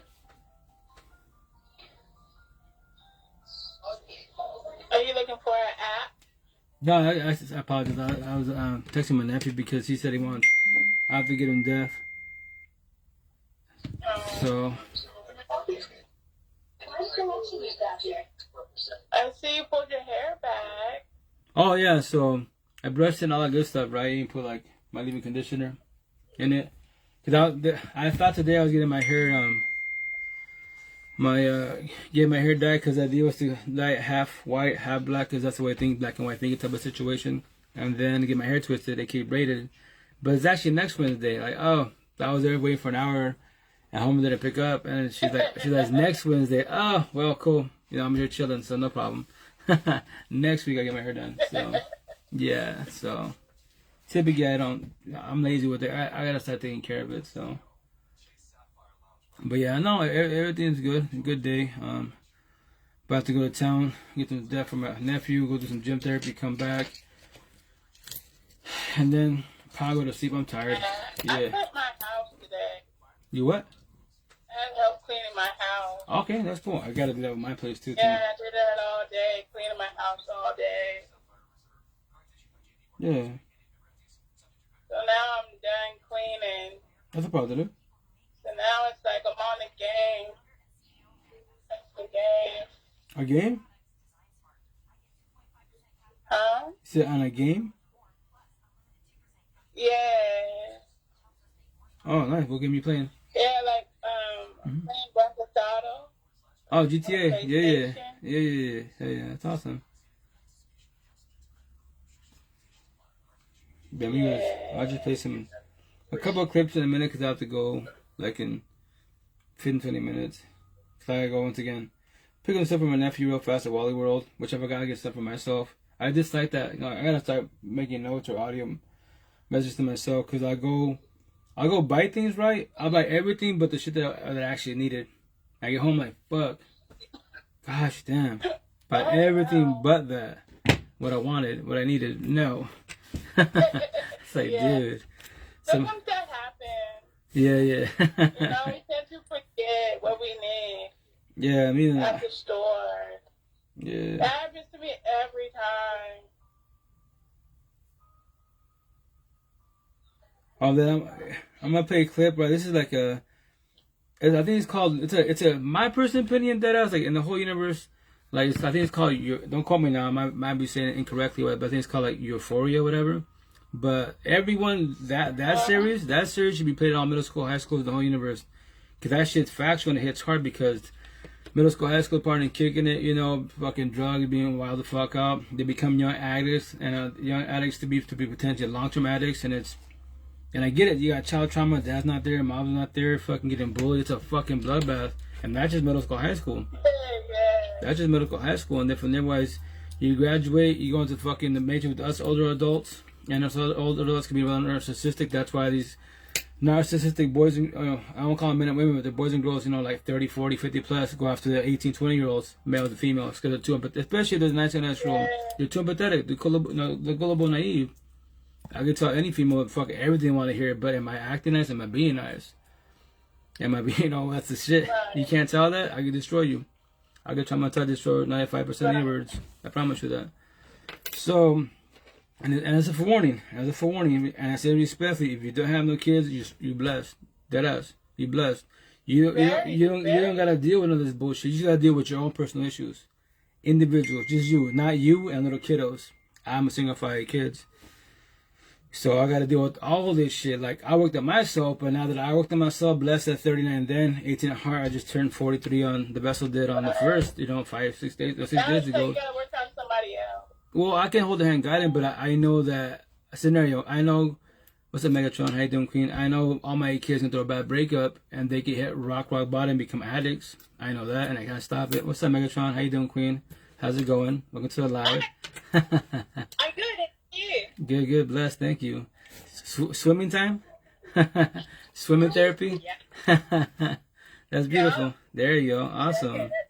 How was your day? What do you think? Awesome, solid, blessed, beautiful. Always. How was your day?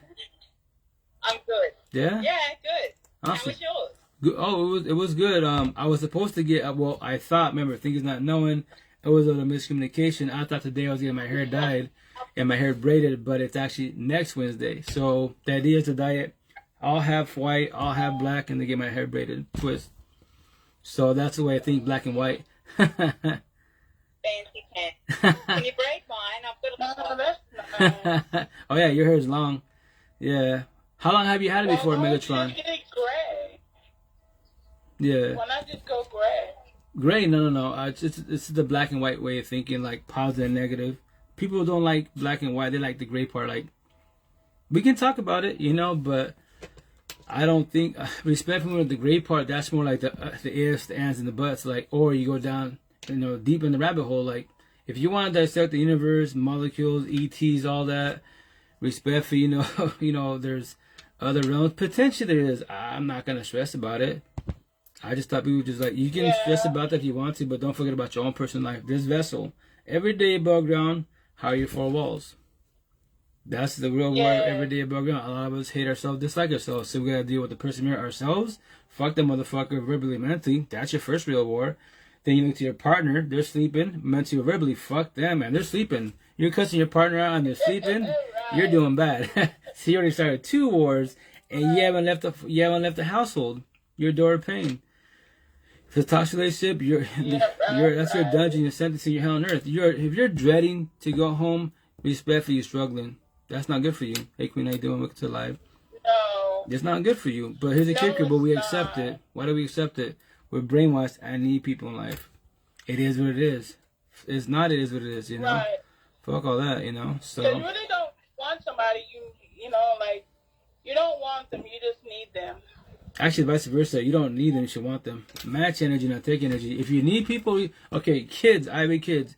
Kids need adults for now, the parents for now. What do you mean for now? Because once upon a time, we were kids, we became teenagers, young adults, you graduated out the household, now you're a young adult, dealing with other older adults, right? That's why, my situation, the older women hit on me in type of situation, but they were like not really good for me. But yeah, they're older, beautiful, all their cosmetic, they know what to say, but it wasn't healthy, you know. Right. So, but they're tall, you're beautiful. They're love bombing. That's why it's called love bombing. The honeymoon phase, I call it the sell your fake, romance your love story, which I'm gonna actually tat on me pretty soon. Because, well, that's what they're doing. If you cannot control your heart feelings, empathy, sympathy, what anyone tells you you're beautiful, you're exotic, you're always and I get it. It's good to hear that. It's a good feeling. But feelings are deceiving. Oh yeah. You gotta make decisions with your mind and common sense. That. Right. You know what I mean? That's when you make decisions with your mind, common sense, intuition. You do You better factuals. especially for women. Especially for women, women like to be called pretty, nice, gorgeous. It's compliments are good. Women like that. Right, no, compliments are good, but remember this. Is he or she telling you, because they love respect you or they love bombing you to tell you that to make you feel good, but all they want you is for your beauty and your lust, and that's it. When I get the skins, P's got to go into the next. Do you know the difference? Yeah, definitely. Well, that's the thing. You got to know the difference. If not, then I can destroy you. Who's the easiest people to destroy, to traumatize? The religious people, spiritual people. I promise you that. That's the easy person to destroy. You can love bombing. I can go to any church, any covenant, any whatever, anything with religion, Muslim, whatever. Tell her she's beautiful. Tell her everything she wants to hear.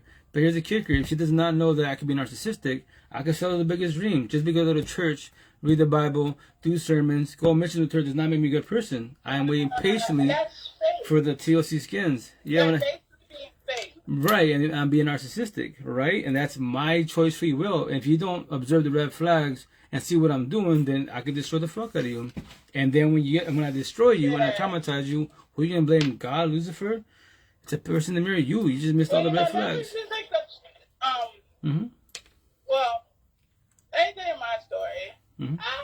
That was like 2 days ago with me. Like this guy, he wanted to have phone sex, and not knowing what the outcome was, okay. But don't get me wrong, he was like respectful with it, like because he did, he told me what he was doing. Okay. And in the back of my mind, I'm thinking like, oh, okay, this dude, he wants to come, okay. And, I'm thinking to myself, it's like, that's not what I want. I asked for conversation. Okay. I didn't ask. No. You went from PG to triple X really fast. Hey, Bloom, I'm asking, how long was this conversation for? I'm asking, on the overall, how long was this conversation? I'm just curious to know. Like 45 minutes. So, how did it evolve from like PG, hey, what's up, Queen, want to talk to Bible Truth, said it was, to like, yo, I want to have phone sex, so I went to triple X really fast. How long did it take him to transition from an angel to a porn star? Just curious to know. No, because because he was telling me, right? Right. Okay, he was giving me the hints. At first, I didn't take them. Okay. At first, I didn't take it because at first he was all like, "I need help," So I think that I'm gonna call you back after I get done from doing what I'm doing, and I asked him, "What do you mean? What you doing?"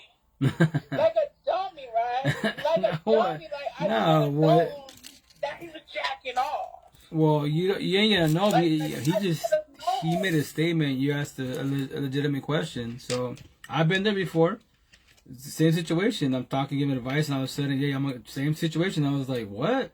She's like, can we video chat? And I'm like, what are you talking about? I don't mind video chatting, but what? Oh, but no more than that. Like, the same thing. I'm like, nope. I kept on telling myself, was like, okay, because he ain't saying it, but he is saying it by saying, oh, well, I call you back, I need some help. So my brain That's wild, yeah. It wasn't all that. You know what I mean? Like, it wasn't thinking. Okay. You know, sexualness. Well, you're just... And so... Go for it. And I'm just thinking to myself, it's like, I'm just thinking to myself, just like thinking the underlines, of it.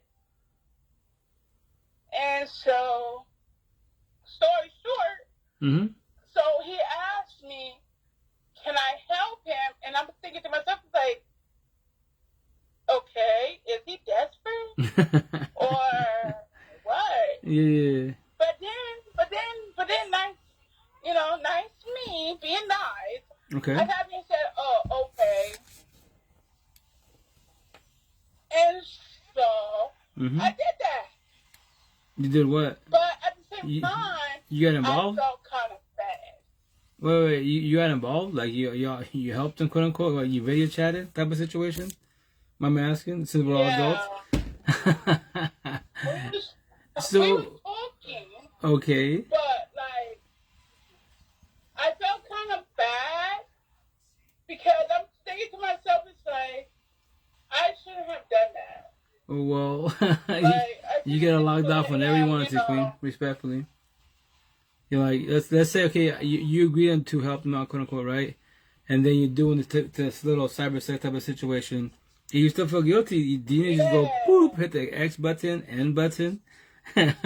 It's not like he's not in front of your face. It's not physical. It's only virtual.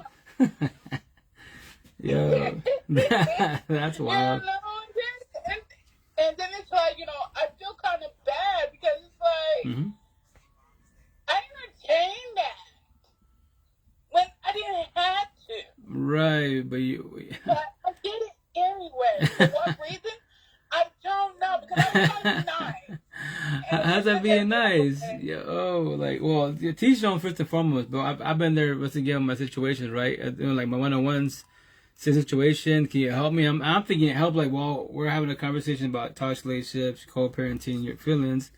What other help do you want? They'd be like, oh no, but help me. Same situation. Like, what do you mean? Like, can we do cyber TLC? I was like, oh no, I'm here to just hold you and guide you in life. I'm not trying to do that. Like, if I was doing that, trust, I would verbalize that, but respectfully. So you want to do it with me? Like, and they'd be like, no, respectfully, no. Like, I'm just here to be a support team. That like, cyber TLC, that's extra bullshit, right? And they'd be like, well, then they'd be like, I got a problem. So when people tell me I have a problem that bothers me, I'm like, well, that's not like a you problem, not an I problem. So take care of yourself. So you're not gonna help me? Like, no, I'm not gonna help you. There's many other guys in the streams that don't help you. I thought, respectfully, like he was here for advice and bullshit. So you're playing it off as nice, but I go, bro, Doss, why don't you tell me at the beginning? Like, I'm not here for advice. I did the live session the way you carry yourself, but I just want to do cyber TLC with you. Why don't you tell me the shit in the very beginning? Fucking blunt me on the comment or video chat, whatever type of situation, and then be, oh no, I'm not here for that. But I like you.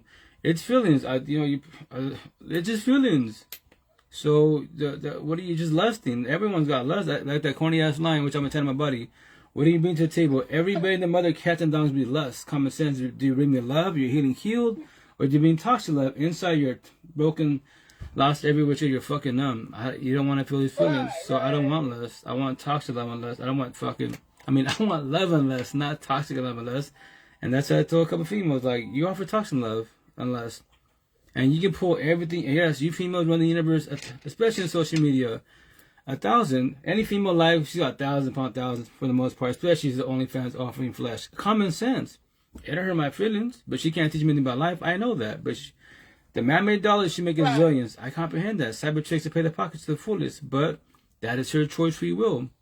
I'm not here for that. Trust me. I'm going next month to you senior citizen because my choice, free will. I'm not wasting my energy on nobody like that. Nah, I could have been in a relationship a long time ago, but I don't want to deal with a toxic girl. I want to deal with a woman that's healing, preferably healed. I want last dying breath, old school type of situation. I don't want 1 year, 6 months, 2 years. I'm done. No. You go find that. That's it.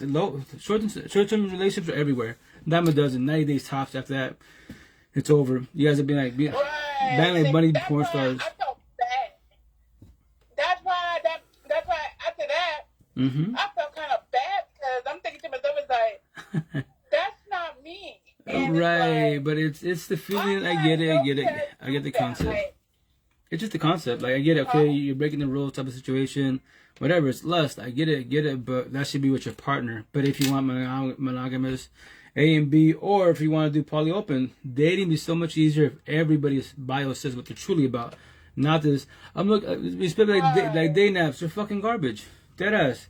95% of you is born codependent. Forget to be on abandonment issues. So on these day naps, right? These men and women make all these beautiful fucking pictures, fucking Photoshop, whatever the fuck they gotta do. Big old bio. They want love, but when you ask questions, they be like, you talk a lot. You ask a lot of questions. I was like, yeah, did you know conversations get to tell you about an individual behind a fucking screen? Right. So I can tell you behind this conversation and behind the screen type of situation, you're not ready for love. You don't know me. I know you from this conversation. You don't like questions. So you can't even have a conversation, but you want love. No, you want toxic love. But yes, but you're beautiful, queen. You'll pull gay straight fans 1,000, but here's the kicker. You can pull them, but can you keep them? That's the question. And I know you can't keep them. Right. If you keep them, you're going to be chasing them. If you're empathetic, you're going to be chasing them. They cheat on you. You fucking, here we go again. The analogy. When you're too empathetic wise and you chase them because you're too nice, the nice guy natural, and you chase the bad guy bad girl, you're the little kid chasing the mom, the single mom. Their mother, father is not there in life. That's what you're doing. You're broken codependent like I was. You're scared to be alone like I was. Abandonment issues like I was. Yeah, was. Past tense. I won't ever chase no female in my life. I will not ever share tears for any female in my life. Maybe my kids in a death, sure. But as far like a breakup, no. No. I don't need you in my life. I want you in my life. You want to cheat, queen? Right. Your choice, free will. You want to ghost? Your choice, free will. You want to leave? The door's right there. Your choice, free will. I don't need you in my life. I want you in my life, you know? So, no, I don't want toxicity at all. No. That's where I'm from, Eastern Washington. There is no potential. Respect when I say this? Fucking zero. Maybe a white girl Caucasian. Maybe, but like your homeboy was here earlier, Chip, you know, he's from Seattle wise. Like you said, when I saw you game up, you have the right to assume, even face to face, to be scared of me. All my tattoos, you have the right to prison tattoos, you know, mafioso. It hurt my feelings. It does not hurt my feelings at all, you know. But here's the best part: they will never know me if they don't ask me a question or make a comment, you know. That's why Seattle, the west side, the best side, my real home. I promote the shit of Seattle. That's my real home. Seattle is beautiful, man. Goddess is everywhere. This conversation is fucking everywhere. I probably even from the ghetto hood, from the south side of Seattle to the north side of the suburbs, easily, because they love conversations. The women love it. Yes. Fuck, no matter what color they is. I know they love conversations. So, I used to live for 12 years in my life. Kind of have the same thing. So, I feel you. Well, that's what you gotta know what you want from situations. Huh? That's what you gotta know what you want from situations. Like, do you want situationships? Do you want relationships? Monogamous? That's the top people. Two small big questions. What do you want from life? Number one, right? The cherry top. What do you want from relationships? Monogamous, A and B, last night and breath.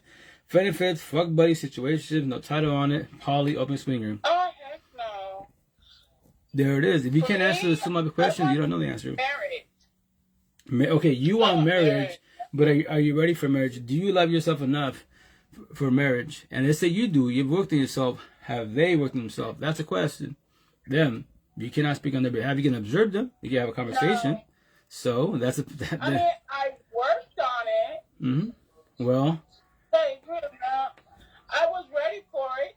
Mm-hmm. I was ready for it. Once upon a time, yes. Okay. I was ready for marriage. Once upon a time. Right, you just said it. I was ready for it. Yes, indeed. I was ready for it in my 20s. But now I'm in my 40s. Mm-hmm. No. It's not ever too late. You can be 60 years old, get married. You know, this not if you want to get married, you want love. It's not ever too late. But once again, you're ready for it, quote unquote, right? Like my situation, I'm fucking blessed. Respect when I say this, like especially like TikTok, right? They be like, I'm blessed. Yes, I'm blessed. I'm just, you know, I'm just not in a rush of being married. Nah, you don't have to be rushed to that. You gotta make sure it's. 20s, now I was rushed to be married. Because why? In my 20s, I was rushed to be married. Because traditional corny ways. Now in my 40s, I'm not rushed. But the only reason why we were rushed with marriage is the concept because we're raised from our parents and social media.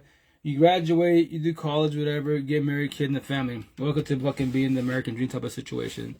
If your relation's toxic, I promise you 1,000. That's in my 20s. no, it's not. I was ready. Mm-hmm.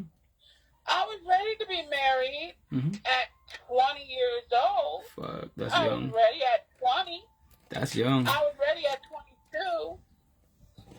That's but young. till the guy decided to be a fuckboy, no. Yeah, he had that. Right, well, that's... Years.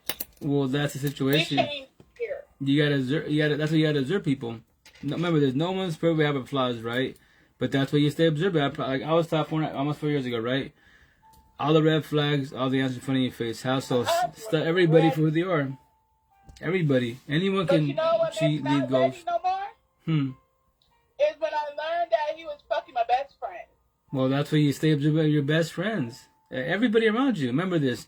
Anyone could cheat, anyone could leave, anyone can ghost. That is their choice, free will. Just because they're best friend, that's awesome, but that's just a term, that's just a title. Now, be observant. Does your best friend actually... But that was my best friend. Yeah, and did she have, scenario, which, let's say any of your boyfriend, let's say scenario, I had a girlfriend, right?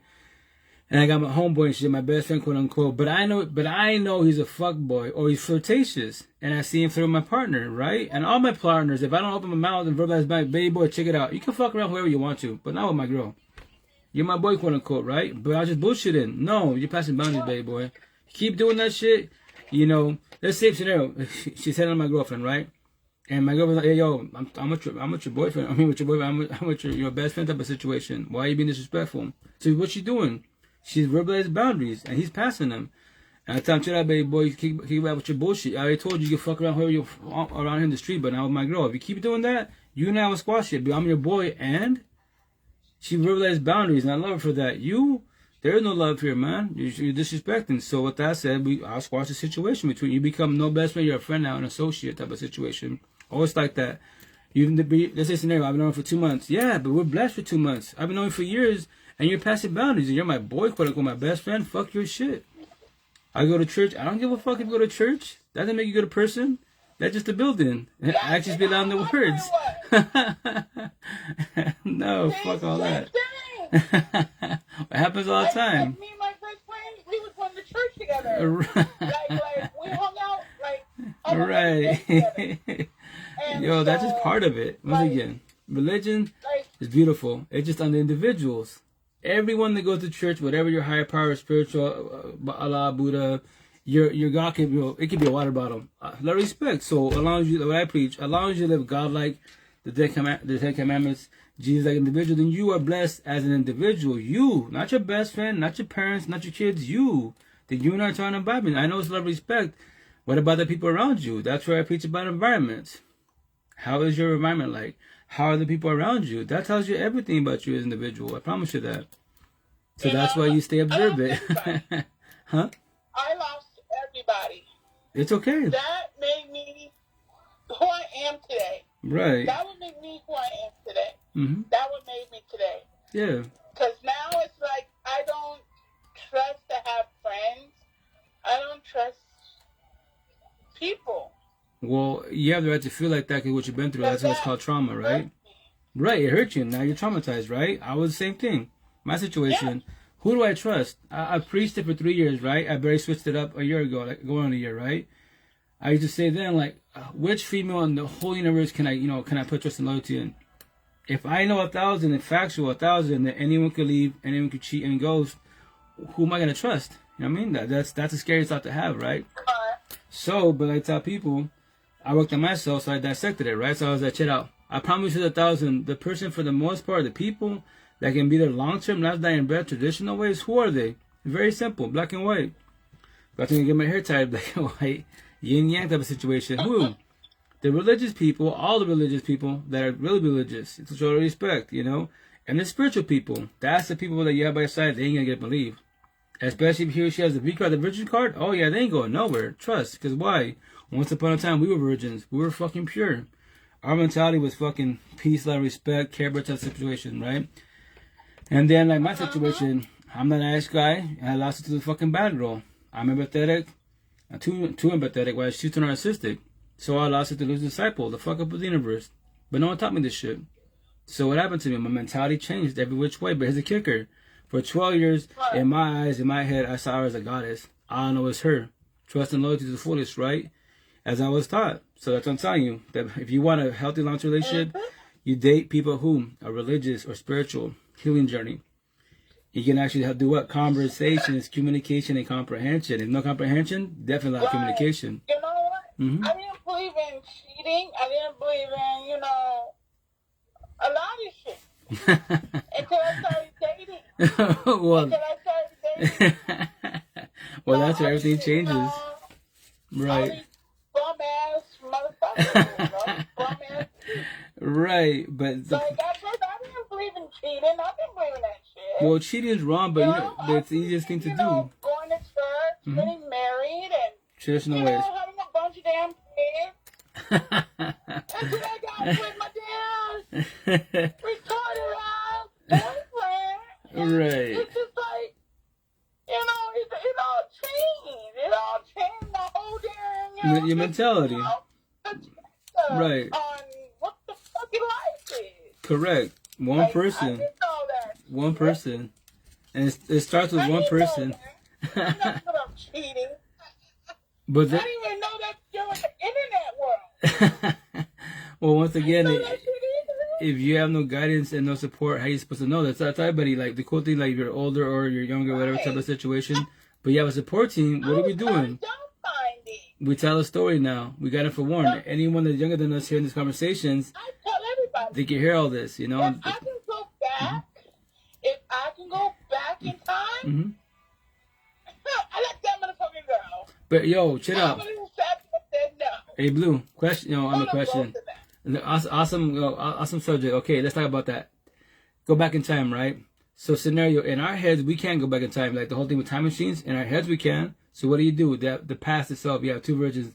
The bad past is when, you know, your father's not there, mother's not there, child trauma, the breakups, right? It's been written. It's factual, but you lived it. Not nobody else. You lived it. Whoever hurt you, they lived it, right? So if you dwell on the past and you don't evolve, you always dwell on the past. What happens? You bring your past to present. You always fuck up your day every day above ground, respectfully wise, right? And then the intent is not to, but we bring our past to present. Our jealousy, insecurity issues, right? We're traumatized. Who do we trust, right? And, you know, you bleed onto others. Right. That's not the intent, but it happens. Hurt people, not intention, but we do. Heal people, what do? We heal people. We got to forewarn you.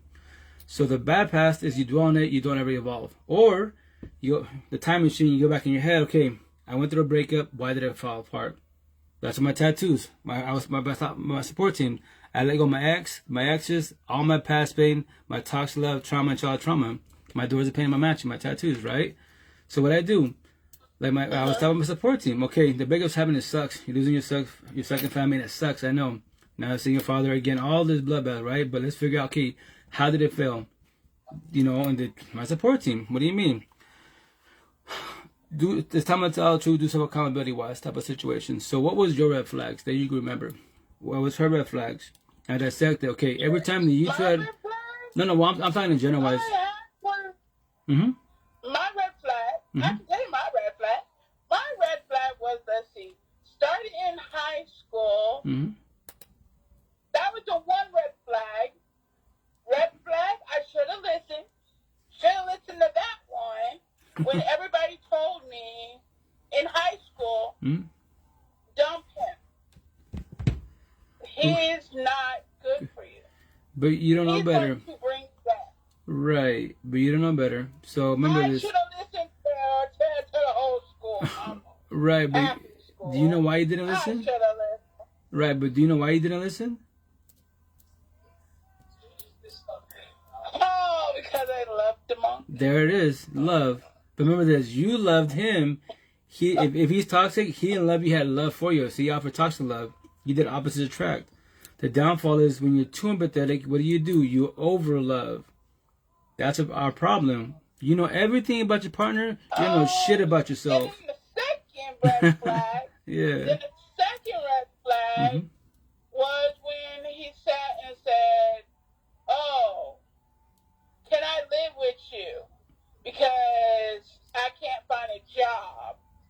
That's another red flag I should have listened to. Okay, that one, it could be 50-50. It could be 50-50. Well, you lived it, so he was your ex-boyfriend. Was he a good guy? Was he a bad guy? Listen to that one. When he didn't have no job, I should have listened to that one real quick. Well, once again, I've been there. It's on the individual. Like my situation, I have a job. You know what? I barely got a job like fucking like last October, November wise. Why? Because I remember this. I preach about my environment. All of Eastern Washington, all of it. Mentality here is 1950 decibel times. White people, the white man, the brown man, and the red man, aka native, they think I'm a gamer mafioso. So my tattoos, especially my face neck tattoo, is the no-no here. This is old school Christians, Catholic type of situation. So I know I can't get a job, not because myself, not because my resume, the way I carry myself, because my ink therapy. And everyone tell me like, locally, because your tattoos. I go, I love my tattoos. I love all my tattoos. Nobody in Eastern Washington you can't teach me shit in life other than go to church, pay in God's hands. That's not gonna work in your favor. Because when you're in a toxic relationship, especially you queens, he's a fuck boy and you'll stay there. I pray, I manifest. And I go, all that shit I'm gonna tattoo my body. And be, oh, yeah, queen, that's what you do when I get this tattoo. That's you. That was I. You're gonna pray, manifest. You're gonna gaslight, manipulate yourself. And guess what? You're praying for the wrong person. You should be praying for yourself to be in the switch to get up, go to that door, and then come back. So that's why I better get a job. Yeah. Sometimes I used to cry and just wanted to slap myself. Why did I put myself in this predicament? Like, why? You cried or he cried? But then it's like, you cannot complain to nobody because you put yourself here. Well, you can. And another red flag. Yeah. Another red flag that, he couldn't help me with rent.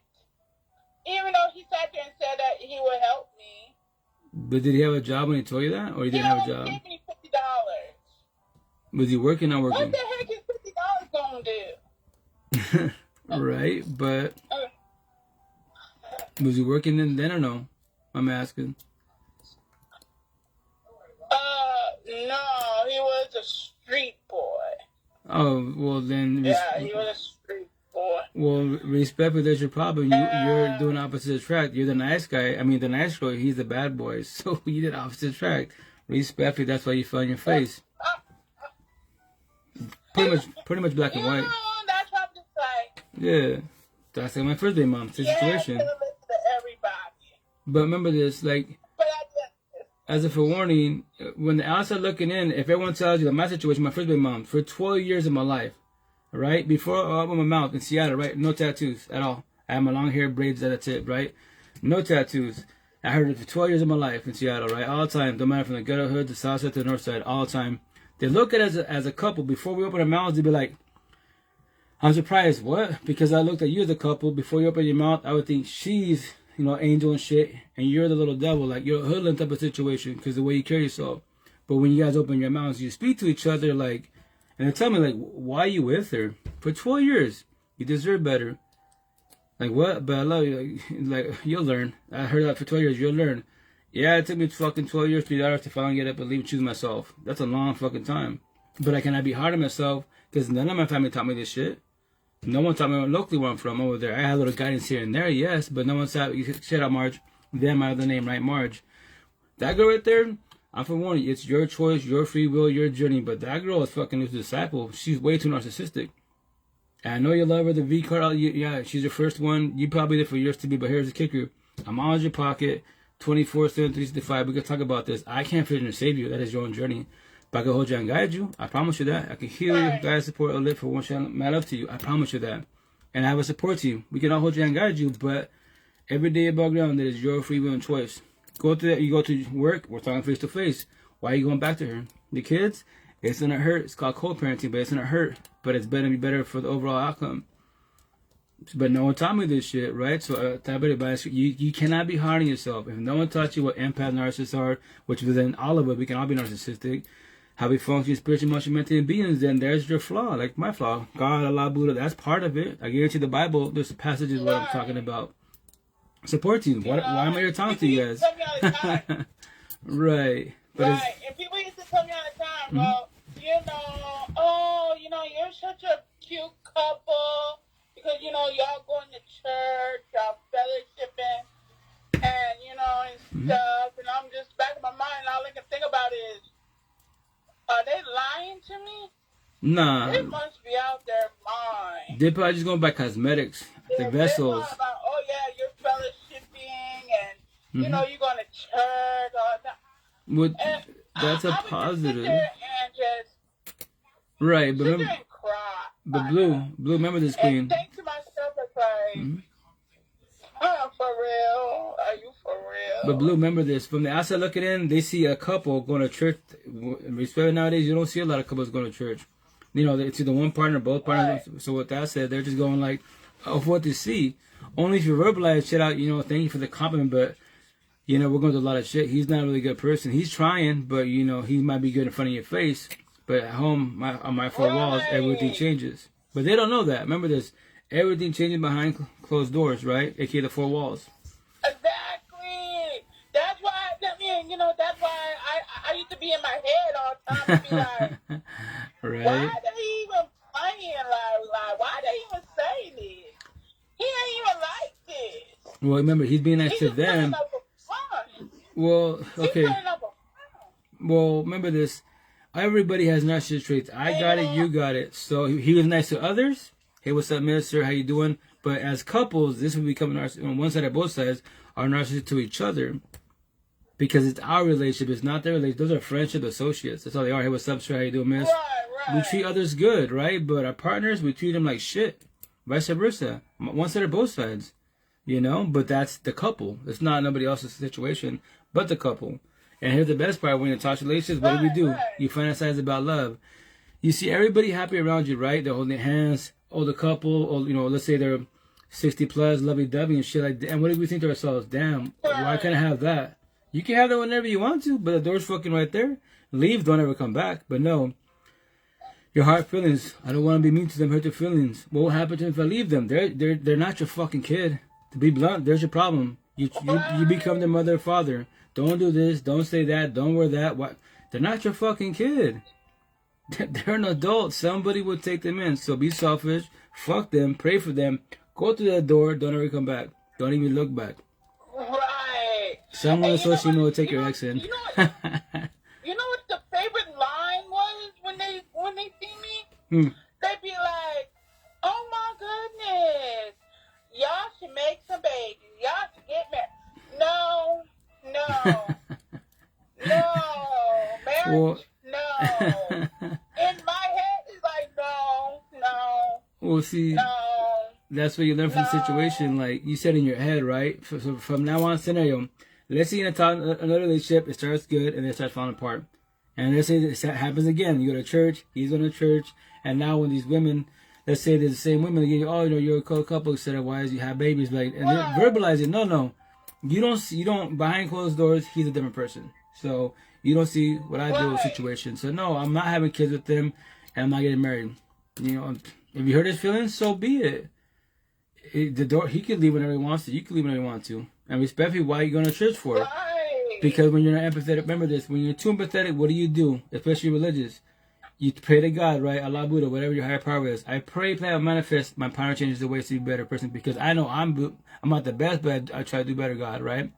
I try to do good as possible. So respect. I grew up in a situation, but you're praying for the wrong person, right? So you pray to your God to your power change the ways, but they're narcissistic. They go to church with you to their man-made God to feel good, because why? To please you and to lie themselves. God, you know, tell his priest, I did my sins. I fucked up again. I really cheated 20 times. Yeah, you go there because you're empathetic to your God. He or she's narcissistic, go to the man-made God just to feel good for an hour or two. After that, go back and cell phone, they're fuck boys, fuck girls. And it's toxic as fuck. Right. Yeah. That was my downfall. I don't know if it was my downfall or what. It is, but not knowing. My friend would come over. You know what I mean? Like, she would start coming over more and more. Like, I just didn't understand it. like she would just be like, oh, well, you know, well, you know, can I spend a night? Oh, can I, you know, borrow your car? You know, can he just drop me off at work? And can he just do a lot of stuff for her? That's when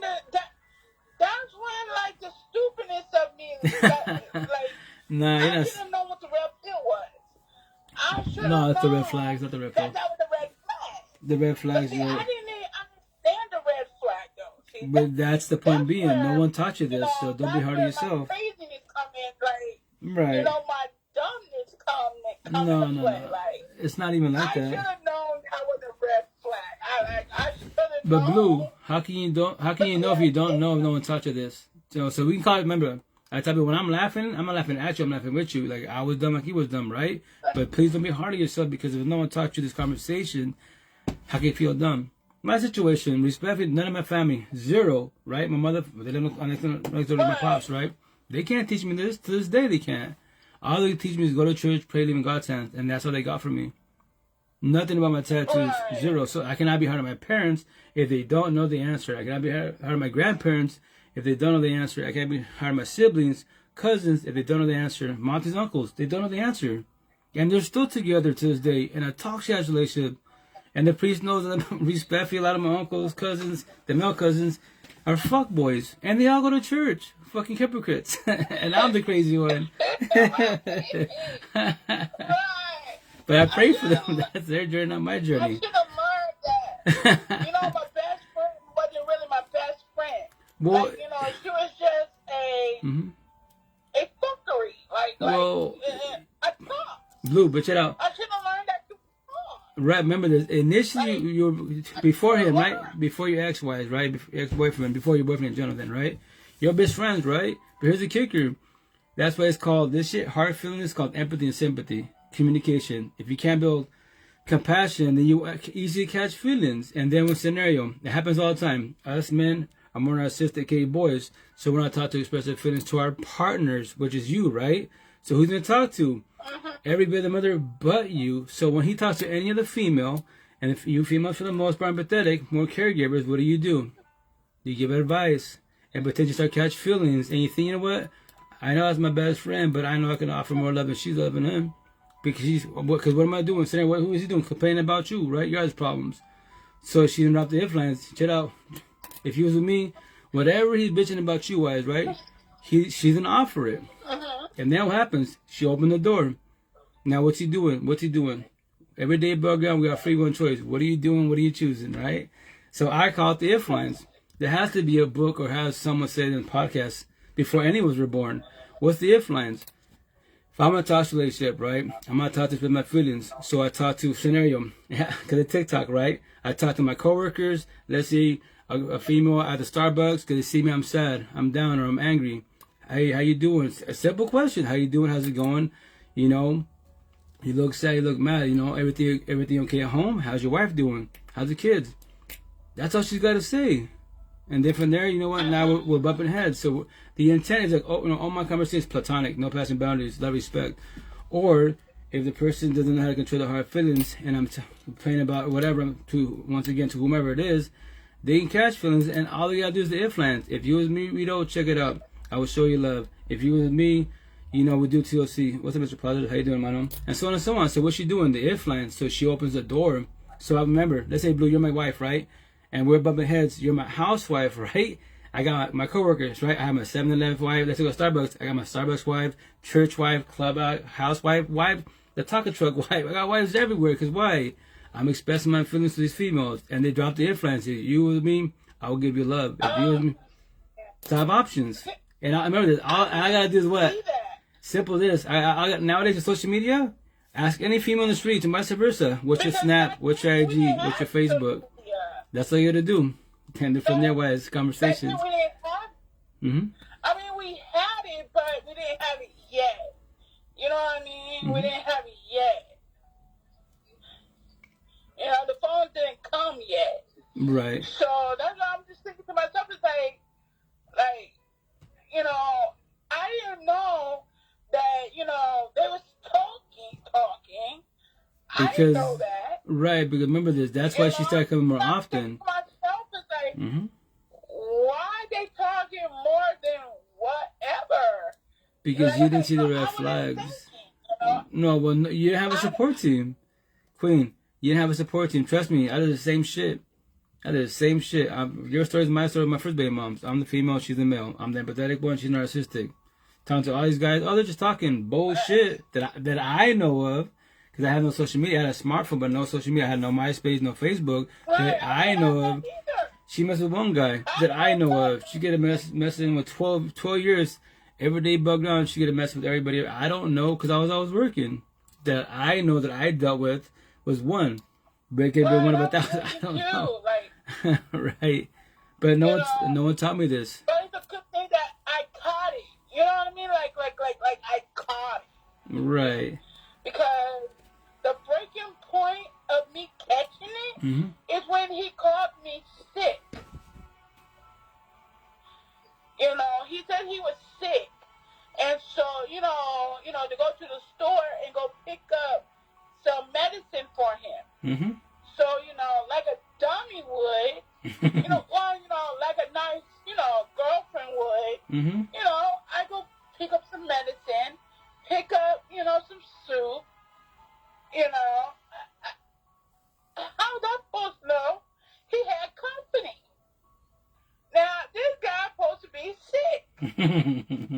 And it's like...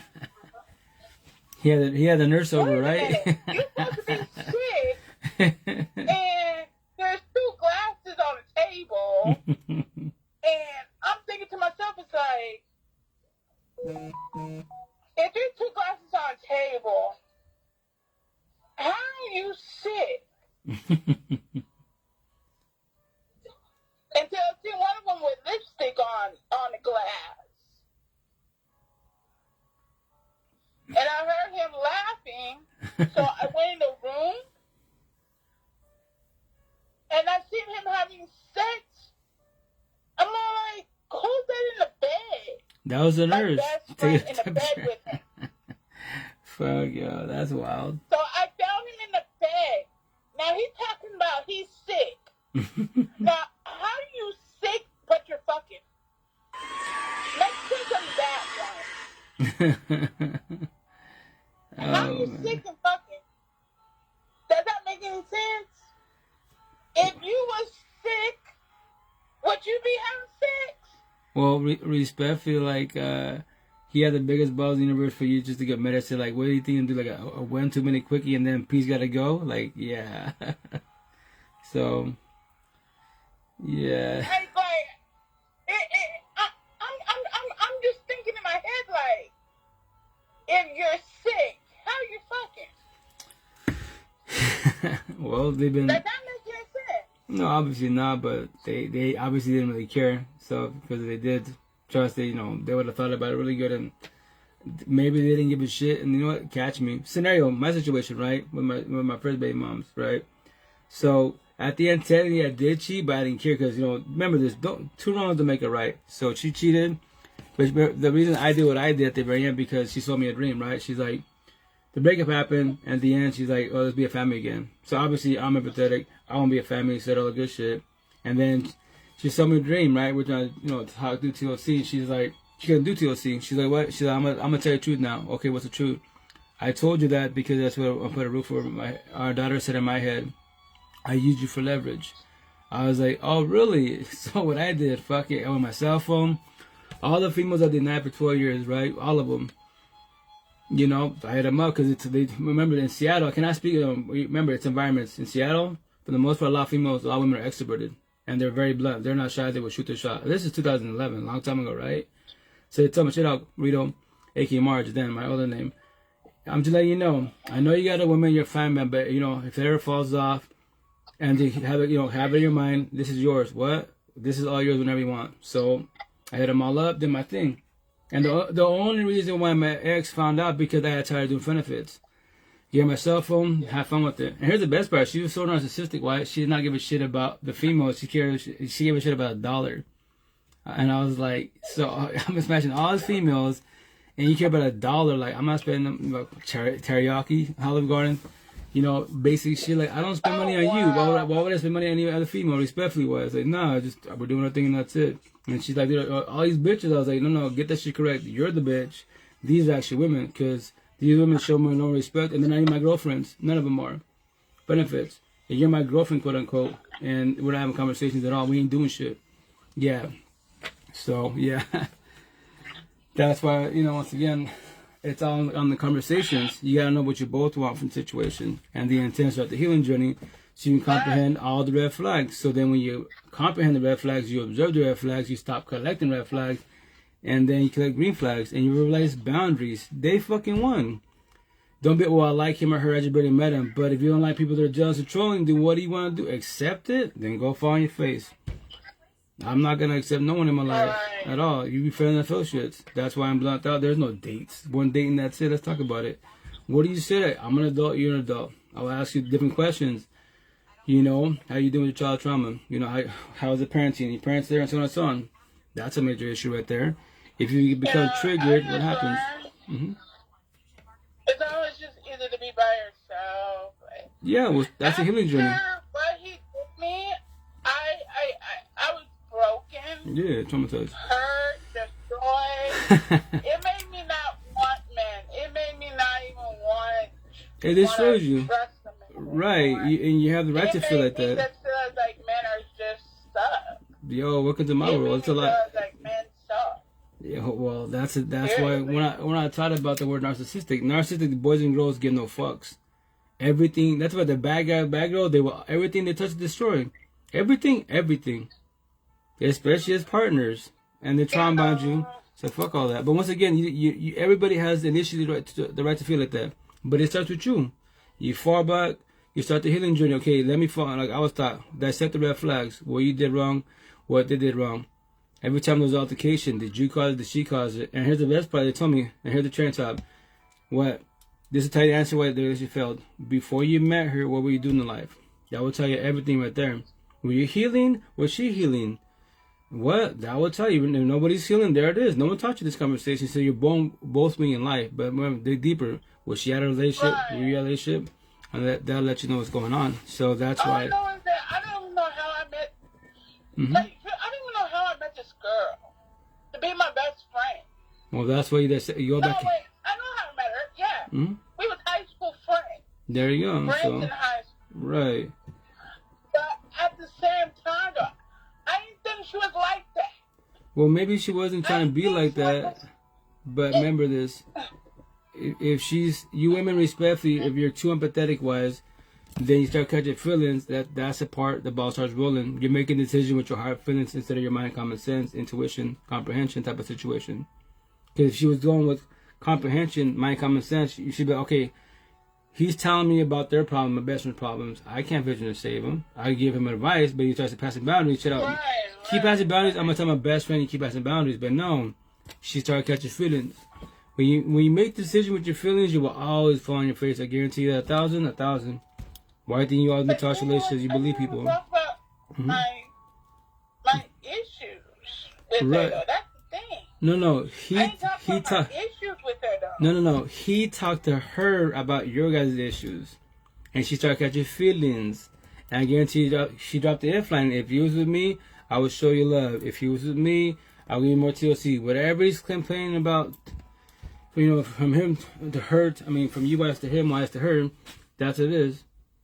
So she started catching feelings. She thought that she could offer more love than you was given. Because remember that she didn't know your side of the story, only his side of the story.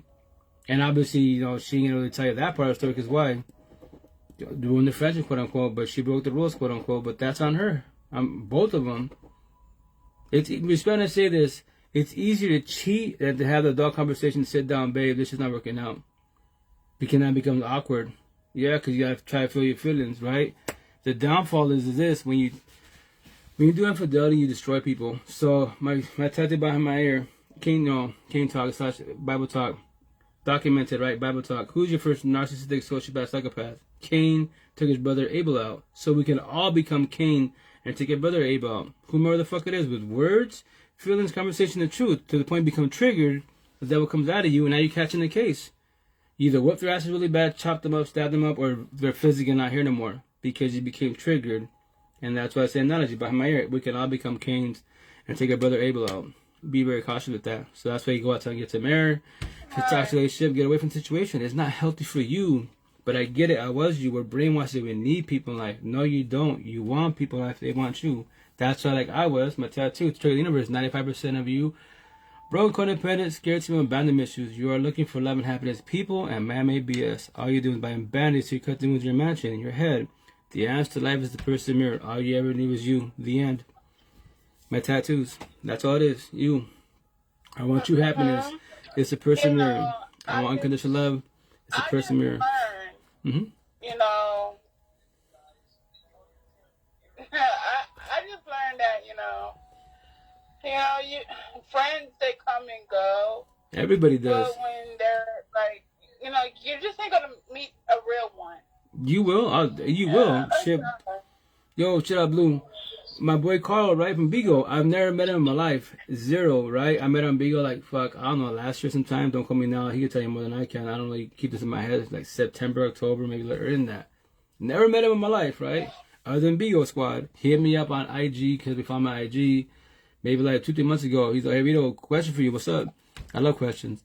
He's I do photography wise. It'd be cool one of these days. Maybe I can take pictures with you. Oh yeah, most definitely. I should be taking more pictures. For a memory type of situation. So he came here like 2 weeks ago. He came up for 5 days. He's never been in Washington. I showed him Eastern Washington, then Seattle, my real home. Showed him the West Side, and it was a good time. And I've never met him in my life. All my people locally, quote unquote, my family and friends, quote unquote, associates, right? They live fucking the same block. They know where I live. They got my phone number, right? Crickets. Fucking crickets, because they think I'm crazy. I don't care. That's what the quote my tattoos is hashtag social media familia. Y'all my people, y'all my family. More family than my own blood family. That's why blood's not thick in the water. Blood it makes you related, but it doesn't make you family. It's on you. Your two family and friends, support team, show love, respect to the fullest. They probably can help you financially, but they can help you spiritually, emotionally, mentally. That's beautiful. Support team. That suffice. I promise you that. That's why the idea is to visit him this year, like maybe summertime, fall time. Him in New York, never been in New York. My sister, I met her on TikTok, Maddie wise. She's right now staying in Miami, Florida, around there. My boy Turner from Arkansas. My sister Maddie from California, and then probably my sister Fubatop from TikTok from Philadelphia. So a lot of flight trips, a lot of road trips. My daughter. That's the idea too. And remember this: I've never met anyone in my life. Only behind the screen. But it's about energy and love, respect, So that's what it's about. That's what I go live for. At the same time, as a forewarning, behind the screens, you can meet some badass individuals that vibe with you, that match your energy. But you gotta be the word realistic. Realistically wise, break it down correctly. And let's say I say this all the time. Let's say I meet a potential, but she lives in Mr. Mrs. Claus in the North Pole. I don't got fucking Santa Claus money. She doesn't have Washington money. What are we gonna do?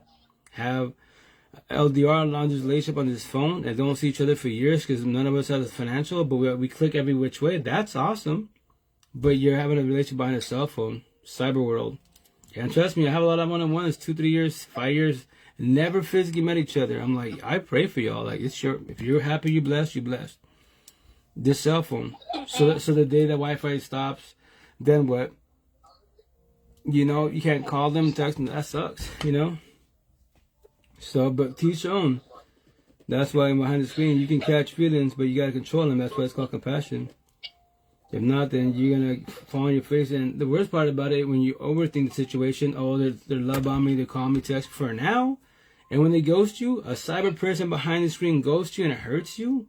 Respect for you struggling. Why did you allow yourself to get to that point? Anyone could cheat, anyone can leave, anyone can ghost. That is their choice, free will. Why did you allow it to happen?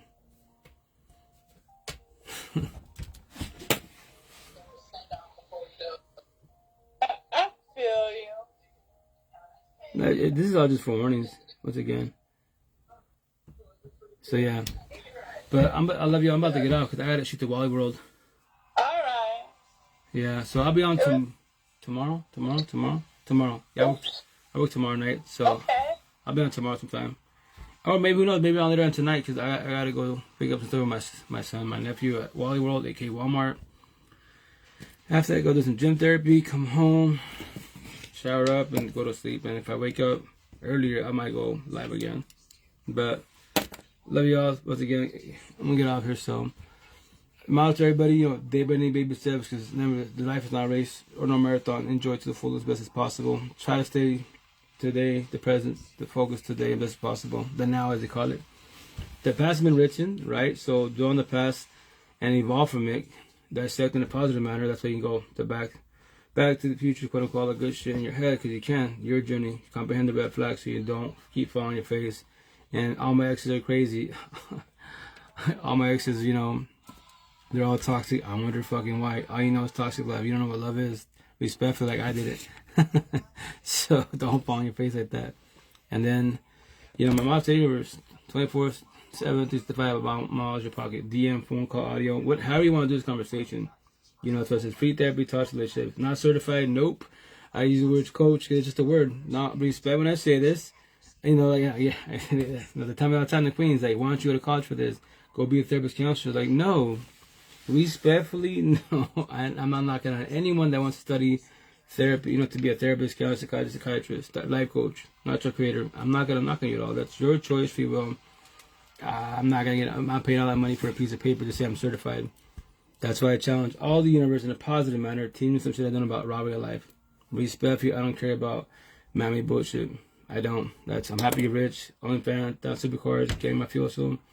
Mammy bullshit, rich. Rapper world, the God world, you're poor, you're soft, you're weak, you're out of shape, you cannot teach me anything in life. Especially your own personal life. Then respectfully that you know you should work on yourself. But that is your choice, free will. And then against you, I respect your boundaries. So love y'all. Be your squad. Take care. I'll be on. I'll be on sometime tomorrow. I don't make time. I just jump on. So love y'all. Take care. Have a good night. Ciao. Facebook side, Likee, love you guys, how gonna be safe. Meet me, love you guys, how gonna be safe. Twitch, love you guys, how gonna be safe.